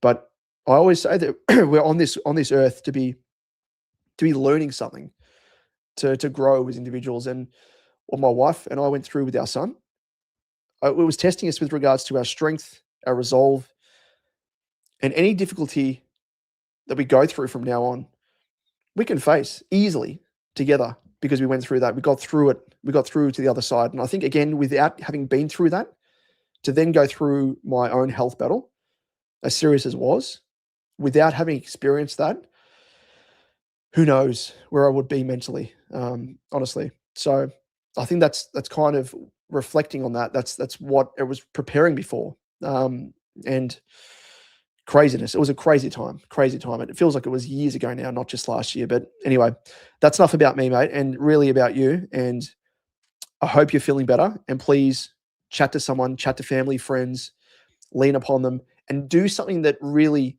fulfills you. That's the other thing. Like something that really makes you happy, because that is the key to distracting yourself as much as possible. I know you still need to have that still in the back of your mind. That's fine. But to recover, to get over a difficulty, doing something you love and enjoy, it helps things so much more. So please take time for yourself, mate. Take it easy. Don't rush. That's the key. And talk. Darren of Houston knocked off work. What happened to really back on the SuperCoach chat after such a serious thing, mate? Which is totally fine. That's what we're here for. And I do thank everyone, 27 people tuning at the moment. We've been going for 2 hours and 40 minutes, which is probably one of the longest streams we've done for a while, but apologies. I'm going off on tangents and talking about shit. So I do apologize. But Darren, Houston, so you have Houston. What happened to Rioli? Rioli actually went down with an injury. I think it was, I don't know if it was a hamstring or if it was soft tissue or ankle. I think it was a hamstring. I think it might have been. He had some sort of awareness, we'll call it, and he ended the game prematurely. So I don't know if they've come out and said how long. They'll probably have to do scans and stuff, but it did look innocuous from what they were saying. Interesting. Copper. David, back in the day, the designated driver was a stoner with the rest of us drinkers. There you go. Crazy. Punto, Jack, in seriousness, if you need someone to reach out to, again, I'm more than happy to have a chat. Trust me, I've been there. Again, see, we've all been in this situation some point in our lives, differing degrees, different situations, we'll call them. So please, again, you're not alone. Jamie, yeah, they sell it. They get you the certificate and then you buy through them. It gets sent to your door. It's so funny that this is hush-hush, as it were. Hash-hush. It's crazy. So I assume, Jamie, without, you don't have to say if you've done it before, but I assume it's pretty easy to do if you need to do it. Because I've got literally a slip disc in my back, which gives me pain every single day, no matter, I've been to physios, been to osteos, no matter the amount of stretches, exercises that I do, and I have this bulging disc for life, they've said. I need something. I don't like taking really drugs in a sense. But if it helps take off the pain that I have every single day, I don't know if I should look into it. Woohoo. The start of the SSRI program sucks. You got to do a month for the full effect. Yeah, this is the, what do they call it? The receptor inhibitors or whatever it is. So it's virtually the antidepressant. So you've got to have a month of it before you have the full effect. Woohoo said he's done it for 5.5 years to stop the panic attacks. Went on for too long, but was worth it. There you go. Did you feel sick at all, Woohoo, with yours? Because I felt nausea, and obviously it zombified me, which was pretty crazy. Freaky, in all honesty, if I don't smoke, I have the craziest nonsensical batshit crazy dreams. Yeah. I do have breaks from sinking and go through night sweats and stupid dream shit, but I believe we really shouldn't be smoking anything other rather than ingesting it. But I love the smoking sensation, and at my age, meh. There you go. Jack said, thanks, Punter. Appreciate it. I'm not doing so well right now, but taking it day by day. Had some pretty dark thoughts, but had an appointment with a psychologist today. Helped a bit. Awesome to hear, mate. That's the other thing as well. Seek professional health. That's the other big takeaway. And I'm glad to hear that you've done that, Jack, as well, because it's so easy to say, which is a wrong thing to think because it's such an old school way of thinking. And again, if you're thinking this, do not think it. You cannot get through it alone. 100%. I've spoken about what I've gone through, and without speaking about it, I can say for a fact that I would not be in a right state of mind if I didn't do that. And if you have other things that trigger anxiety, if you're predisposed to that, it's not a good place to be in. But I'm so glad to hear, Jack, that you've had an appointment. Please continue it. And one thing I will say as well is with some psychs, it's not a one size fits all. You will go through potentially, and chatting to other people as well that have seen psychologists, you may find that your psychologist isn't the best suit for you, which is totally fine. You can seek other psychologists that may be able to assist you more. It's those that you connect with, those that you can get the most out of, and those that help you above all else, obviously. So, Jack, again, thoughts with you, mate. And seeking a psychologist is great. But again, if you want to just bridge the gap in between, DMs are open, mate. And I'm serious about that. Please slide into my DMs and have a chat. Do not go cold turkey off the SSRIs. It really sucks. But mushrooms help a lot. I don't want to recommend any other drugs. But yeah, don't go cold turkey. Exactly right. I'm probably stupid. I shouldn't have done that. I should have gone back to the GP. But again, I've been told, and I've found ways of triggers for my anxiety that can be kept under check. But if I find the moment where it goes and spirals again, I'll be going back on those again. Jamie, I've been smoking 30 years. There you go. Well, 43 years for me. Just look at this. Having birthdays. Darren, I've got Houston 11 trades, 140 grand. Wow, 2 primos to get. Thinking of upgrading him first to NAS after buys. Your thoughts? If you've got 11 trades left, mate, go for it. Go for it. And you've got two primos to get. Love it. Do it, mate. Do it. 30 plus years for me.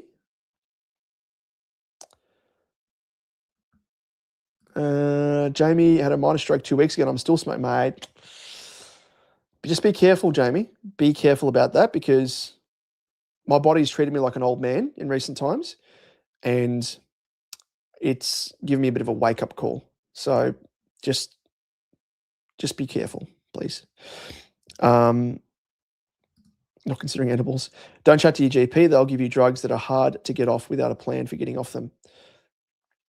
Yeah, I think normally GPs, they should be referring you to a psychologist, in all honesty, because a lot of GPs aren't versed, or they don't have a background in the psych health side of things, if you want to call it that, neurological side of things. So I would probably be asking for a referral to a psych, because I know they've got the mental health plan or something they do, but yeah, I would be trying to get into a psych if you can. Freaky, I walk 10,000 steps minimum every day, currently on 349 day streak. Wow, and I cook everything I eat. Mate, you're going well. Very, very well, Freaky. What a great chat. I'm going to join from, mate, Uncle. Sorry, I think I've missed. It has come up here. Thank you so much, mate. Appreciate your love and support. And again, I hope I have in my ramblings, helped in some way, shape, or form. And I'm glad that we've spoken about this. And not just myself, but Jack more so, to have the bravery to come out and mention. He didn't have to say all that sort of stuff. So him to come out and say that just takes such bravery, and really commend him for that. So incredible, incredible bravery. And I don't even want to call it bravery, because I think everyone should be talking about this, but to divulge what he's going through in itself is brave. So incredible. And Uncle, you are a legend, mate. So thank you again for the shouting of half a coffee for the month, mate, because that's virtually what it is. We joke about it, but that's virtually how much it costs to be a member here on SuperCoach Edge on the channel. So appreciate your support and love, mate. And hopefully we give that back to you in turn. Freaky Flute, doctors are prostitutes for Big Pharma. Yeah. one thing that I have, the other learning that wife and I have discovered across the journey of our son being in NICU for 4 months, and the public healthcare system, is how shit it is and how unreliable it is. We've had so many things that we've encountered that we've had to question, and rightfully so. For example, my son was on oxygen when he was born, intubated. Then he came off and was on high flow. Then he was on low flow. Then he was on virtually like the nose cannula, just simple. He could breathe with his own lungs, which was fine. And he had to do a bit of a lung test before he came off it. The doctor stuffed up, thought he'd already done the lung test, and said he could come off it prematurely. Thankfully, my wife and I looked at each other. My wife actually said to me, I think this isn't right. Like, we haven't done the test for him to come properly off oxygen. And it was only when we flagged it to this doctor, the lung doctor, that he was like, oh, wait. Yeah, I've made a mistake. I'm so sorry. So one thing I will say in my learnings, and again, silver linings with experiences that have been shit experiences at that, but silver linings is we've learnt for the future with regards to the public healthcare system. Get second opinions, question things.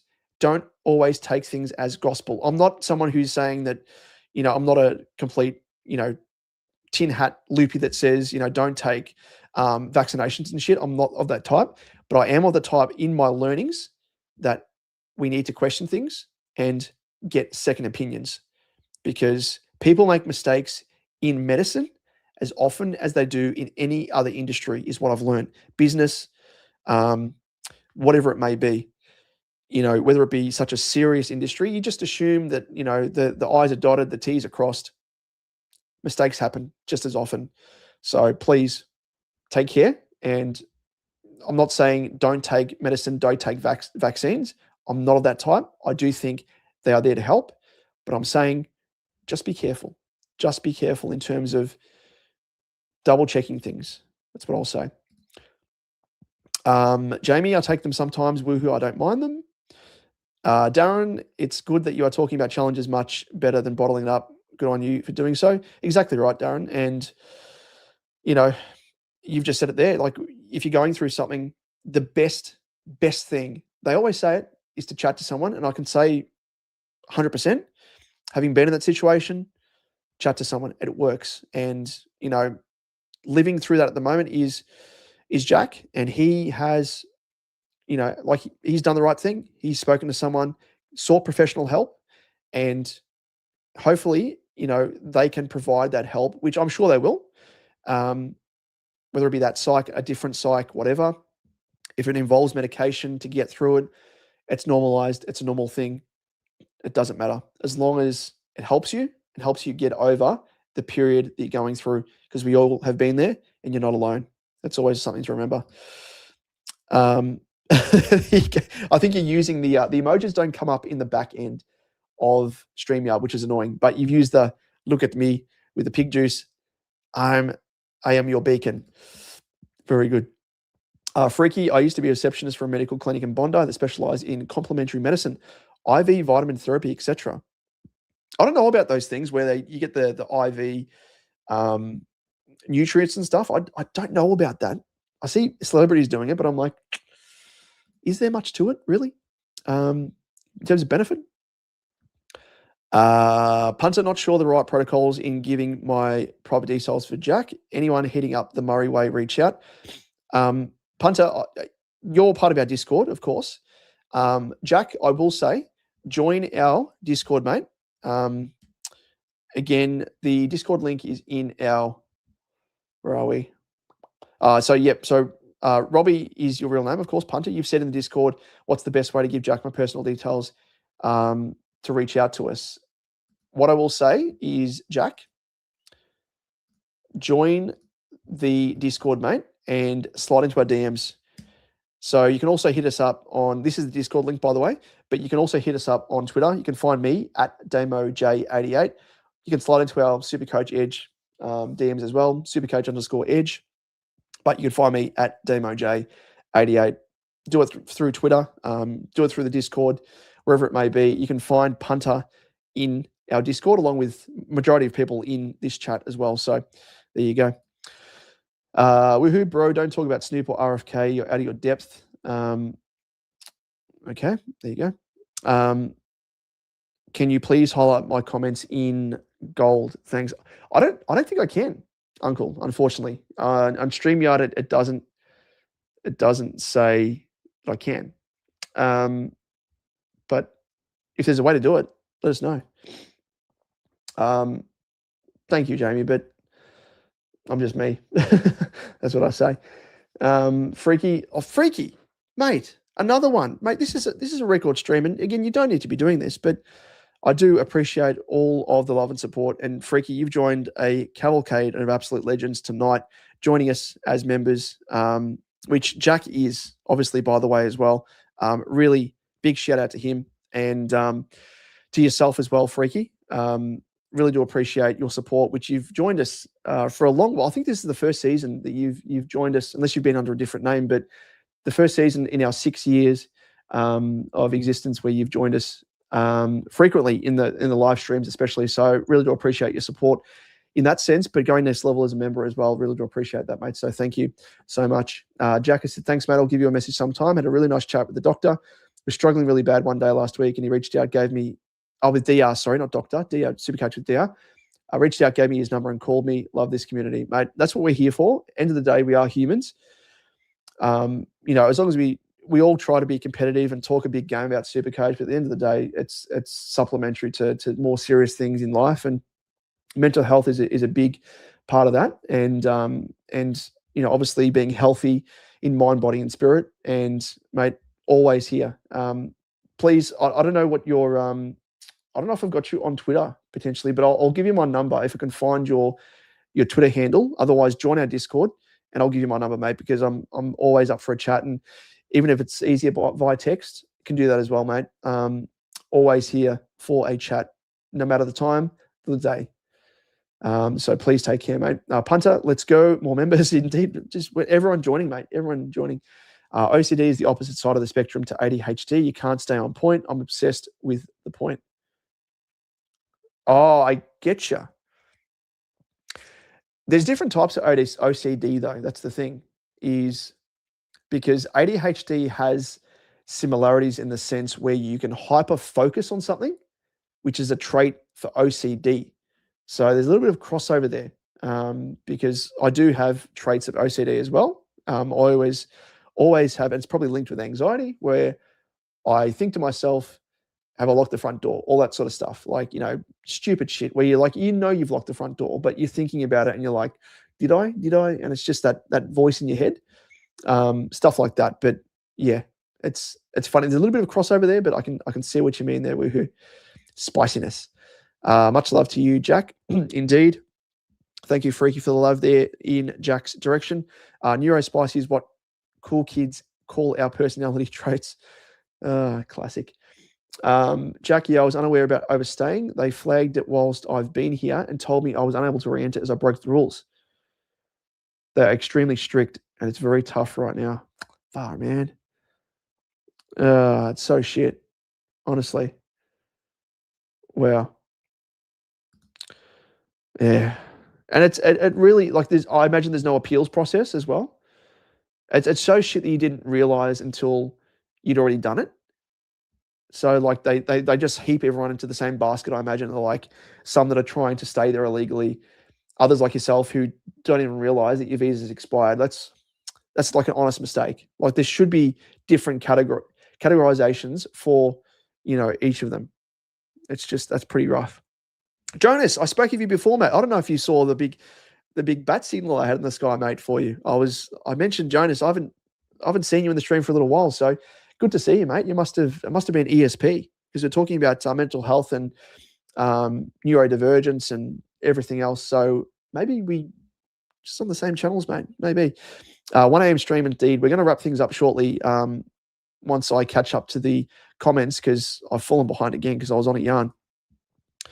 It is scary. Talking about, of course, the stroke side of things. It's very, very scary. Very scary. And I hope you're well, Jamie. Another woohoo. My God. I've lost count with the number of members we've got. I think we're well into double digits now. So again, woohoo. Thank you, mate, for the love and support. Another one. I think this is around about the 5th, I'd guess, tonight that have joined as a member. And it just goes back to the point of the community and the love that we all have for each other. And speaking to this, we call it a delicate conversation when really it shouldn't be. I think it should be an open conversation between everyone, because we all go through difficulties in life. We all have physical issues at some stage or another with regards to our health. We do likewise as well with the mental health side of things as well. So just keep that in mind. The body's not indestructible, nor is the mind, but there are ways that we can get over things, and we can be of assisted help through professional means. So outside of that as well, obviously speaking to family and friends and taking that first step to getting help, that is the main thing. So thank you, woohoo. Jack, very sorry to hear that, mate. I hope your son is safe and healthy now. The hardest part about this is we're trying to get a kid in house sport over there. It feels like I'm taking a huge step backwards, mate. That just adds layers to it. And I will say, mate, you are young. And I know it probably doesn't feel like, at the moment anyway, that you've, because it's obviously happened, you don't even want to be thinking about the future. But what I will say is you are a young lad. I hope I can call you lad. You're a young lad, and you've got your life ahead of you. And I can guarantee there are oases on the horizon. There are rainbows. There are plentiful moments in life that will be on the horizon for you. Take it from me. And thank you as well for the kind words about my son. He's actually just turned 1 back on the 1st of June. And to think back at 17 weeks along in the pregnancy, that we were told that he was almost guaranteed to be a stillborn within 24 to 48 hours of being diagnosed of what it was. It was virtually premature rupture of membrane. So virtually the waters broke early. And then along the way, there was difficulties around not knowing if he was going to have ongoing issues and everything else. And yeah, it was a terrible. I'd never, ever, ever want to inflict it upon anyone else. It was crazy. It was crazy. But to your point, mate, you've obviously had things on the horizon planned with your fiance, and mate, I hope that things can be patched up with your fiance. I don't know, are there other circumstances around that? You don't need to say that, but I hope that there is something that you can, still be chatting to one another, keep it civil. And I don't know if there's a possibility. Can she come over here? Is there a way? Is there some way you can? I'm sure you've exhausted those thoughts, but what I will say in the because there's the micro level side of thinking where you're hyper focusing on the moment. And I know it's so hard and easy to say, but try and look at the macro level, the wider scope of things. And this is one portion of your life. You think of, if a human lives for 100 years, this is a single year of 100 years. 1% of your life. This is 1% of your total life that is being impacted at the moment. 1%. But at the moment, in the moment, it feels like it's 100%. But just as I always say, like I say with SuperCoach, with the mid-season buys, try and look at the broader side of things and try not to, and it's so hard, but week to week, in the moment, it's hard. But as the saying goes, take it week by week, one foot in front of the other, all the cliches, and it all works. It all makes sense. But again, remember, it's 1% of your life, this experience that you're going through. And it'll be a blip on the radar, a year down the track, 5 years, 10 years, 20 years, 40 years down the track. It's just a small part of your life. And things will get better, mate. Things will get better. I guarantee it. And especially with you going down the absolutely correct route, seeking the professional means, chatting to people, you're already winning. You're already ahead. So please keep that in mind, mate. Now, Jamie, that's the other worry as well with regards to mine. So my artery has healed itself, thankfully. And they say that I'm healed at a point where I'm just as likely to do it again as someone that hasn't had it before. But it's still in the back of my mind that I could have it any time, at any stage of my life. And the only signs that I had were I could not walk in a straight line. I felt like I was extremely plastered. I was vomiting extensively, and my vision was blurry. And I never thought, because my grandfather had a stroke. So I know in terms of like weakness in one side of the body, all that sort of stuff, which is one of the things that I had in the right side of my body. But I wasn't sure if it was. But I said it at the emergency, and I was like, this is kind of what I think it is. Never did I think, though, it was going to be a stroke. Because I always say a stroke is like drooping side of the face, not being able to lift your arm, all that sort of stuff, which I could lift my arm, I could balance my arms out and stuff like that, but my vision was blurry, couldn't walk in a straight line, and it improved within an hour or so of being an emergency. So I thought, it's not that. But CT scan, MRI, found out restriction of blood flow to my brain. That's what was throwing things out. Yeah, it's crazy. But Jamie, please take care of yourself if that's the case, and make sure to take any medicine that can offset it and help you. Jonas, good to have you on board, mate. You've said, hang in there, Jack. Things will turn for the better real soon. 100%. 100%. Just referencing there, Jonas, me calling out to you, Jonas. Where are you at? Where are you at, Jonas? Love Hunter S. Thompson, of course. Life has become immeasurably better since I've been forced to stop taking it seriously. 100%. I always say, and that's such a Hunter S. Thompson, if you haven't read his novel, if you're in Loathing Las Vegas, check out the movie. Classic, especially if we're talking about all these marijuana and stuff. Not that the movie's, it's heavily on that, but it's about Hunter S. Thompson and the way that he lives his life.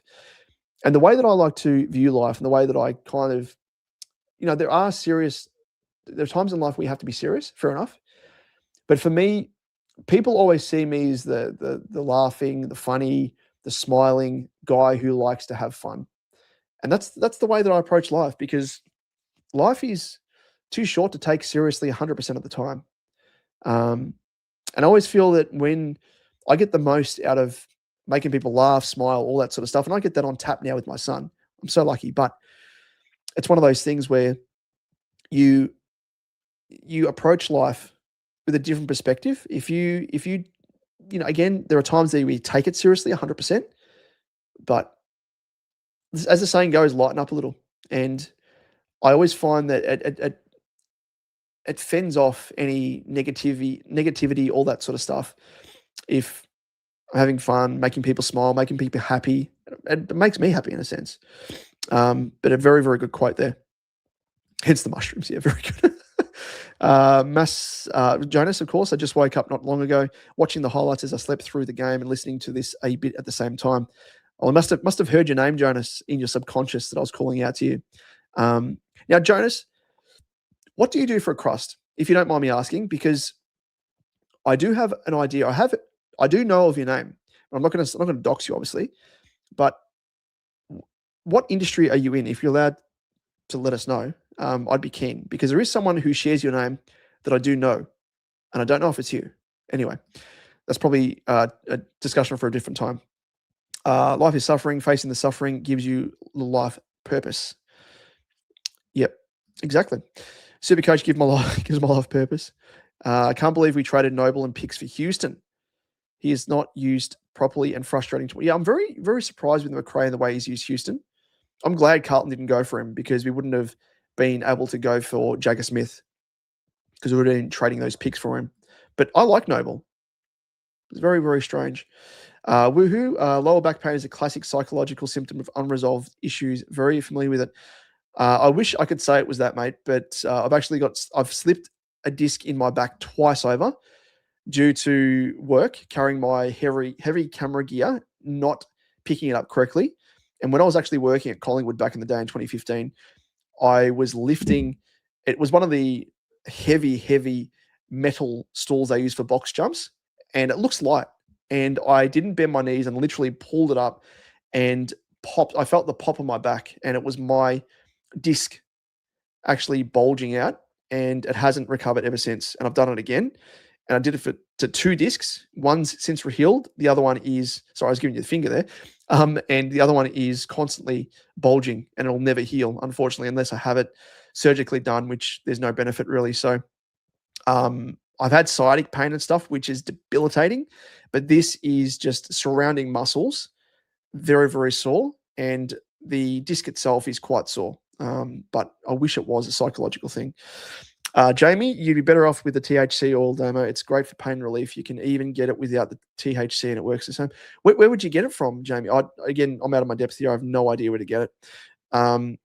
Hey, Jack, actively making and attending that appointment is the most important thing because you've taken an active step to do something positive for yourself. 100%, perfectly worded there, woohoo. You've made, and that's the thing. He has made that conscious decision himself. Other people may have recommended it, but no one else can make that. You can lead a horse to water, but you can't make it drink. This is his conscious decision to do that, and that is such a positive step, and should be very proud for that. Seriously, before taking SSRIs, research microdosing shrooms. Okay. You mean psychiatrists, not psychologists? Yeah, apologies. They cost more than round 3. Yeah, psychiatrists are the only ones that can prescribe, as far as I'm aware, they can only prescribe the medicinal side of things, whereas the psychologist will help you in terms of talking about methods to get through things without adopting yet any medicine side of things. But sometimes they can work in unison with one another. Sometimes they go for one, sometimes they go for the other. I wish I could, but it's probably a little bit too late in the piece, Jonas. But I reckon I did float it with, I think it was viewers in one of our early streams, that we might try and do a catch up at the start of the 2020 season. Sorry, 2020. Gee whiz, I need to go to bed. 2027 season. And maybe get along the likes of DR and maybe other content creators as well, just so we can have a bit of a chat, get together, because the official AFL SuperCoach channels with Al Payton and stuff, they actually had an official meetup about 4 years ago, which Liam and I went to. DR went. I gave DR a lift home, actually, because he lives a few suburbs up from me, up north. And yeah, it was great. It was great, but it was a very, very fleeting catch-up. We kicked on at another bar, but it was like a weekday and it was really hard. I think I would love to do it on a weekend where you can actually go out, have fun, and, get to know each other. So that'd be something I think would be great to do at the height. I think a lot of people are winding down, getting sick of SuperCoach at the moment. Coming out of buys is quite hard. Interest does tend to die off. People are losing trades or running out of trades. They're getting injuries, all that sort of stuff. So I think at the start of the 2027 season, I might try and organize it, whether it be just our community ourselves, which we might even do separate, but also a combined thing with other content creators where everyone can get together at the same bar, talk shit, get to know each other, and be a community in person. So yeah, great point there, Jonas. Remind me in the Discord, come the start or over the preseason for 2027, because we've got to get it rolling. And we've got to share some yarns in person and some beers and not ganja, but if you want to, you can. But Jamie, Jack, the best recovery is go and get another girl, bro. There's plenty out there. And that's the other thing. I know it's such an easy thing to say, but we've all been through that in some way, shape, or form. But what he's going through now is pretty shit, must be said. We can't, eclipse what he's spoken about there. But as I said, look at the broader side of things if you can. And again, look at it in terms of it's 1% of your entire lifespan where you're going through this difficulty, and it's a microcosm. It really is. But it's something big, obviously, but just in context, you've got 99% to go, mate.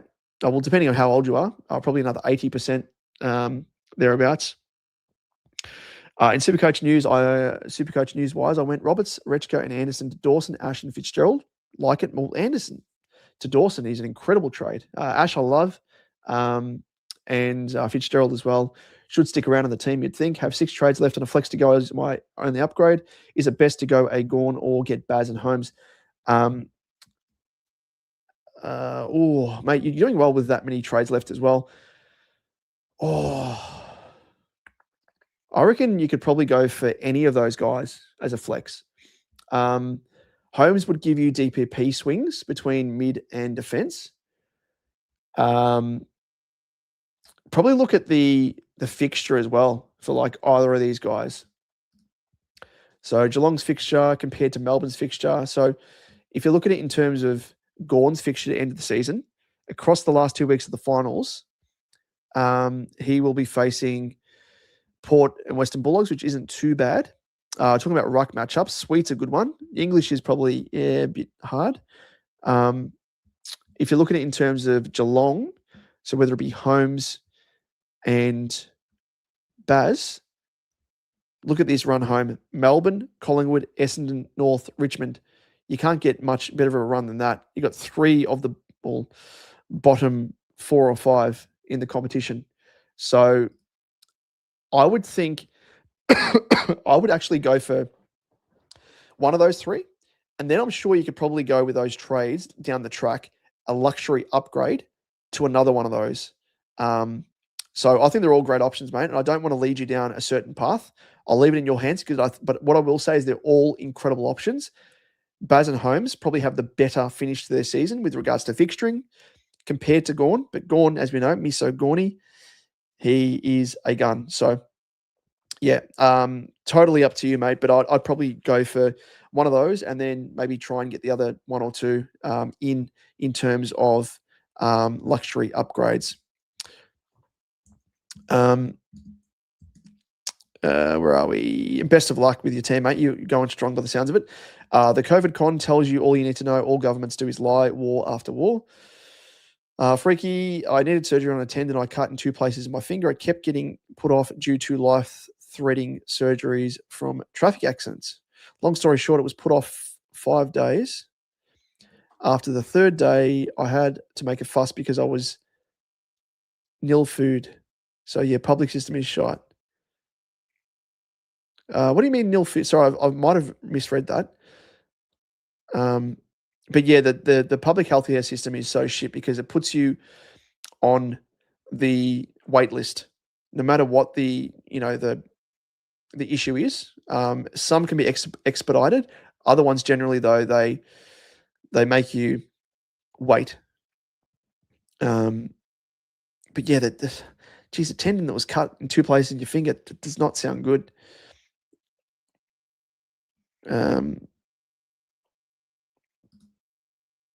Okay, yep, sorry. That's supposed to be, say, life-threatening surgeries. So, yeah, you kept getting pushed back in the queue by the sounds of it, and it was put off 5 days. After the 3rd day, I had to make a fuss because I was nil food. I don't know what nil food is, but anyway. I get the gist of what you're saying there. The public healthcare system is pretty shit. Partner says, fair team, Jack. Personally, I would go Holmes as your flex. Yeah, Holmes allows that DPP swing, and whilst I think Baz is he's kind of had a bit of a dip in form anyway, and I'd be worried about his long-term. He's out through illness, which I'm not buying. I think it actually is related to that injury that he has been carrying. I think it's either a shoulder or a knee or something like that. I can't recall what it is, but Geelong being Geelong are lying. I will go as far as to say that. So I reckon Holmes is more reliable and look to upgrade another player, as I said, with a luxury upgrade if you have trades in hand later in the piece. That'd be my bit of advice. Punter Oz, I like to get up to Gunblower Island. You near there? There we go. I'm in a Chukas as punter. There you go. Darren, who should I get between Anderson or Heaney before I get Nas? I would go Heaney, mate. Anderson, he's getting cheap pill, but with 40 odd disposals, he should be getting way more points than what he is. I like Heaney more. He's that impactful player. He kicks goals, pushes forward, and has contested possessions out the wazoo, and can play as an outside player as well. Is the full rounded player as with Anderson. Very rarely does he go forward and kick as many goals. I mean, he does, but doesn't kick as many goals as a Heaney, and I think doesn't have as many strings to his bow as Heaney, in my opinion. So punter, he agrees as well. Our absolute pleasure, Jack. No need to thank us, mate. We're always here. Punter says, talk soon, eh? Yep. Jamie, I apologize for the above comment, Jack. I thought your situation was different. Stupid me, didn't read properly. What was that? Sorry. Oh yeah, no. Yep. No, that's totally fine, mate. Totally fine. You had good intentions there, Jamie. I think what you're saying is that there is, like I'm saying, it's a shit part of the life that you're going through at the moment, but it will get better. I know what it's saying, but believe me, it is true. It is true. Kate, you're still with us. This is a great live tonight, keeping me entertained until the soccer starts. My pleasure. Get some sleep in, though. I'm about to wrap up this stream. I've been saying this for the past, hour and a bit, but I will. Woohoo, where are you now, Jack? Somewhere warm, I hope. Jack, it's like involuntary trading Roberts down to an end. It looks like a step backwards now, but think of the possibilities. Very good. Very good mirroring of SuperCoach there, mate. Nice analogies. You've got unlimited trades, unlimited options, indeed. Jack, thanks, guys. Just joined the. Oh, very nice, Jack. Great to have you on board, mate. And we can be a nice distraction as well with SuperCoach and just talking about life in general. But obviously, please slide into our DMs as well. No obligation, of course, no pressure, but always there if you need. Living in Trondheim in Norway for the past 3 years, but I'm from Brisbane and staying back with the old man until I work something out and find a place to live. It's good to have, good family members like that as well, Jack, to lean upon. And it sounds like your old man is a good egg and cut from the same cloth as yourself, mate. You're a legend, and he is likewise as well. So great to hear that. As your anonymous internet doctor, I prescribe weed so you don't have another fucking... Oh, God, come on, woohoo. G'day, Freaky. Oh, he's back again. Sorry, you've changed your avatar. Is this you, Freaky? Next to your greyhound, is it? Greyhound, maybe? Weed and a greyhound. Yeah, there you go. My life's complete. Classic. Good place to chrysalis and turn into a butterfly. Oh, you're talking about it being a yeah, exactly right. Yeah, to go into your little cocoon and blossom from there. Be Bruce Lee. Fixed disc. Yeah. Jamie, Jack, I've been through a similar thing with an American girlfriend. If you need any advice, just DM me. There you go. See, I think it's more common than what many people would say. But long-term relationships, all that sort of stuff as well.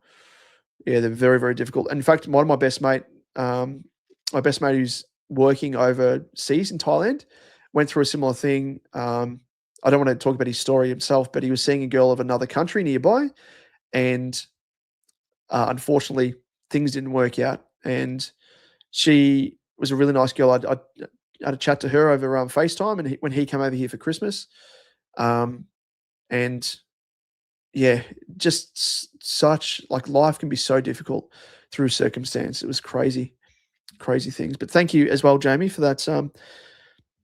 For those kind words and offering of a chat to Jack as well. It always helps, I think, as well when you're chatting to people that have been in that situation. Like when I injured the artery in my neck, because it's such a rare injury, and the only time you hear about these injuries, it was the injury that Phil Hughes had that actually killed him when he was hit with a cricket ball. He actually had the dissected artery, but his was that bad that it actually restricted the blood flow to his brain, had a stroke, and had to impact other injuries as well around that. But even the poor young kid that got hit in the cricket net as well, same thing. He had a dissected artery, but mine was from stress and having a coughing fit. Just stupid shit, and whatever powers the universe had in terms of giving that to me was craziness. Jamie, I'll DM you, Damo, how to do it. I'll send you a photo of the oil. No worries, mate. You can DM me on the Discord. You should be able to on the Discord. If it doesn't let you, let me know. But I think it should allow you to do it straight up. So just join our Discord, mate. Get in there. I think I'll put the link in the chat. I'll do it again. Jump on there and yeah, you can do that. Thank you, mate. By your logic, if SuperCoach engagement is dropping off, that would be the perfect time to do a meetup. It's only for the diehards who would have more time on their hands, right? It's true, but I think even the diehards are actually losing a little bit of interest. I must admit, like even doing these streams like this are the most fun. And chatting about stuff other than SuperCoach. SuperCoach is always fun, but it gets to a point where you're kind of burnt out. And unless you're having an incredible season, naturally you tend to lose a bit of interest. You'll see across the board, apart from maybe the newbie content creators that have got a fresh wind behind them, a lot of the rusted on ones are losing a little bit of interest. Maybe they're not putting up content as regularly. You would have seen SuperCoach Masters, they're no longer putting out content. SDS SuperCoach has stepped away because he's dealing with some stuff in his own life, which is totally fine. But there are a host of content creators out there that have actually stopped creating content for the time being, and those that aren't putting out content as regularly. So yeah, I think even for content creators, it would be a better time to do it at the height of interest, and get newbies on board as well, rusted on ones as well as newbies. Jamie, what round does the SuperCoach final start? I think it is around, well, it's the last 4 rounds of the season, is it not? So that would be round 21, 22, 23. Yeah, round 21 is what it starts from memory. The scary thing is the possibility of more. So the probability of a primo in a top side getting managed. Gotta love it.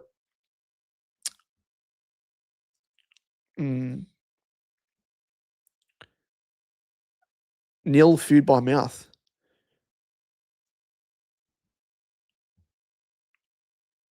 Still don't know what that means, mate. Because when you're talking about your injured finger, so how does that work with not having food by mouth? I might be getting my wires crossed. I'm sorry. Because Jamie, I think, was saying that he had the stroke. It wasn't you, Freaky Floyd. Is that correct? Punter, round 21, I believe, Jamie. Yeah, so around 21, 22, 23, 24. So, yep, last 4 rounds of the season. In regards to the East draw end of year, I'm walking the streets at 2 a.m. Woohoo, chocolate, pineapple, pizza, drugs, mental health, SuperCoach. It's a natural biological cycle. It's amazing the wave that we've gone through, isn't it? Just jumping from one category to the next. Damn, Kate, I put the Sorka on when I want to go to sleep. What's the Sorka? Oh, the Sorka. Sorry. Idiot. I read that literally as the word, not as what I was saying. Very, very funny, Jonas. Freaky, yeah, you can tell that it's 2 a.m. Freaky, yeah, I thought it was only fair, so you know I'm not a bot. I did have a full set of luscious hair at the beginning of the season. Once Drake and Rosie went down, my hair. Very good, mate. Love that bit of humor. Love it. In fact, I've got a big, thick head of hair, but I'm sure that I'm thinning out, which is awfully concerning. Everyone always thinks when I'm wearing a hat or a beanie that I'm bald. So here it is. Here's the full head of hair, which I'll take this off for now because everyone's sick of seeing Carlton, even though they're in some decent form. Apart from Jonas, who's a fellow bagger. That is the Discord link as well. Make sure to join. I think Jack has joined in the back end. So join Jack, the absolute legend, and join us in there. Completely forgotten about the Fredo Frog poll. So Fredo OG wins 43% to Pineapple 29%, Peppermint and Strawberry equal third and fourth at 14%. And the breakdown of that is Fredo, the OG, wins with 3 votes, 1 vote ahead of Pineapple, which is a piss take, surely, because I think Kate and Corey were the only 2 that voted for that. Strawberry, 1 vote, Peppermint, 1 vote. So there you go. That is the poll. We are catching up, I think, to the Yes, we are catching up. We're at the very end. I can see these last couple of comments, and we might wrap things up because we've been going for almost 3.5 hours, the longest stream I've ever done, but for good reason. And I'm glad that we've done it. Woohoo, if you find fear influencing your decision, make a different one. Interesting. No, own your mistakes. Drink away your shame with your greatest critics. Be better. Jonas Damo, have you looked at all the different hybrid animals? Ligers, tigons, wolfens, Crawler bear, koi wolf. What are you talking about, Jonas? What are you talking about? This is why I missed you, Jonas. This is why I wanted you in the chat, because you always keep me on my toes and you make me laugh. When you're going to surgery, you can't eat, and he was on got you. Not allowed to eat food. Gotcha. Sorry. Apologies. Jeez. My brain is just, Homer Simpson, how it's like the brain goes whoop out of his head. That's literally me at the moment. That is me. Food before surgery, but because it was constantly put off day at a time, they never bothered to think, hey, we should give him something. That is ridiculous. That is so stupid.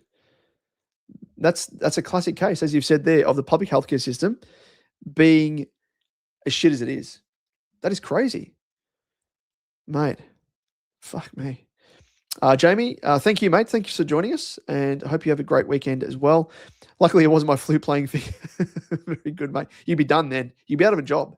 And I don't know if it's a bit of an analogy of some sort there where you're talking about playing the flute, but could be in dire straits there if that's the case. Hybrid animals. No, we haven't spoken about that. Maybe next time, Jonas. Remind us, the next stream, we'll be talking about hybrid animals. I do like that. Ladies and gents, we might end things there.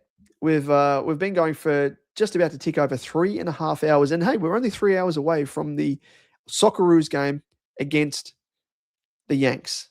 Let's get a big dog up them. Let's absolutely pummel these Yankee Doodles on their home deck as well. They think they're hot shit, the Yanks.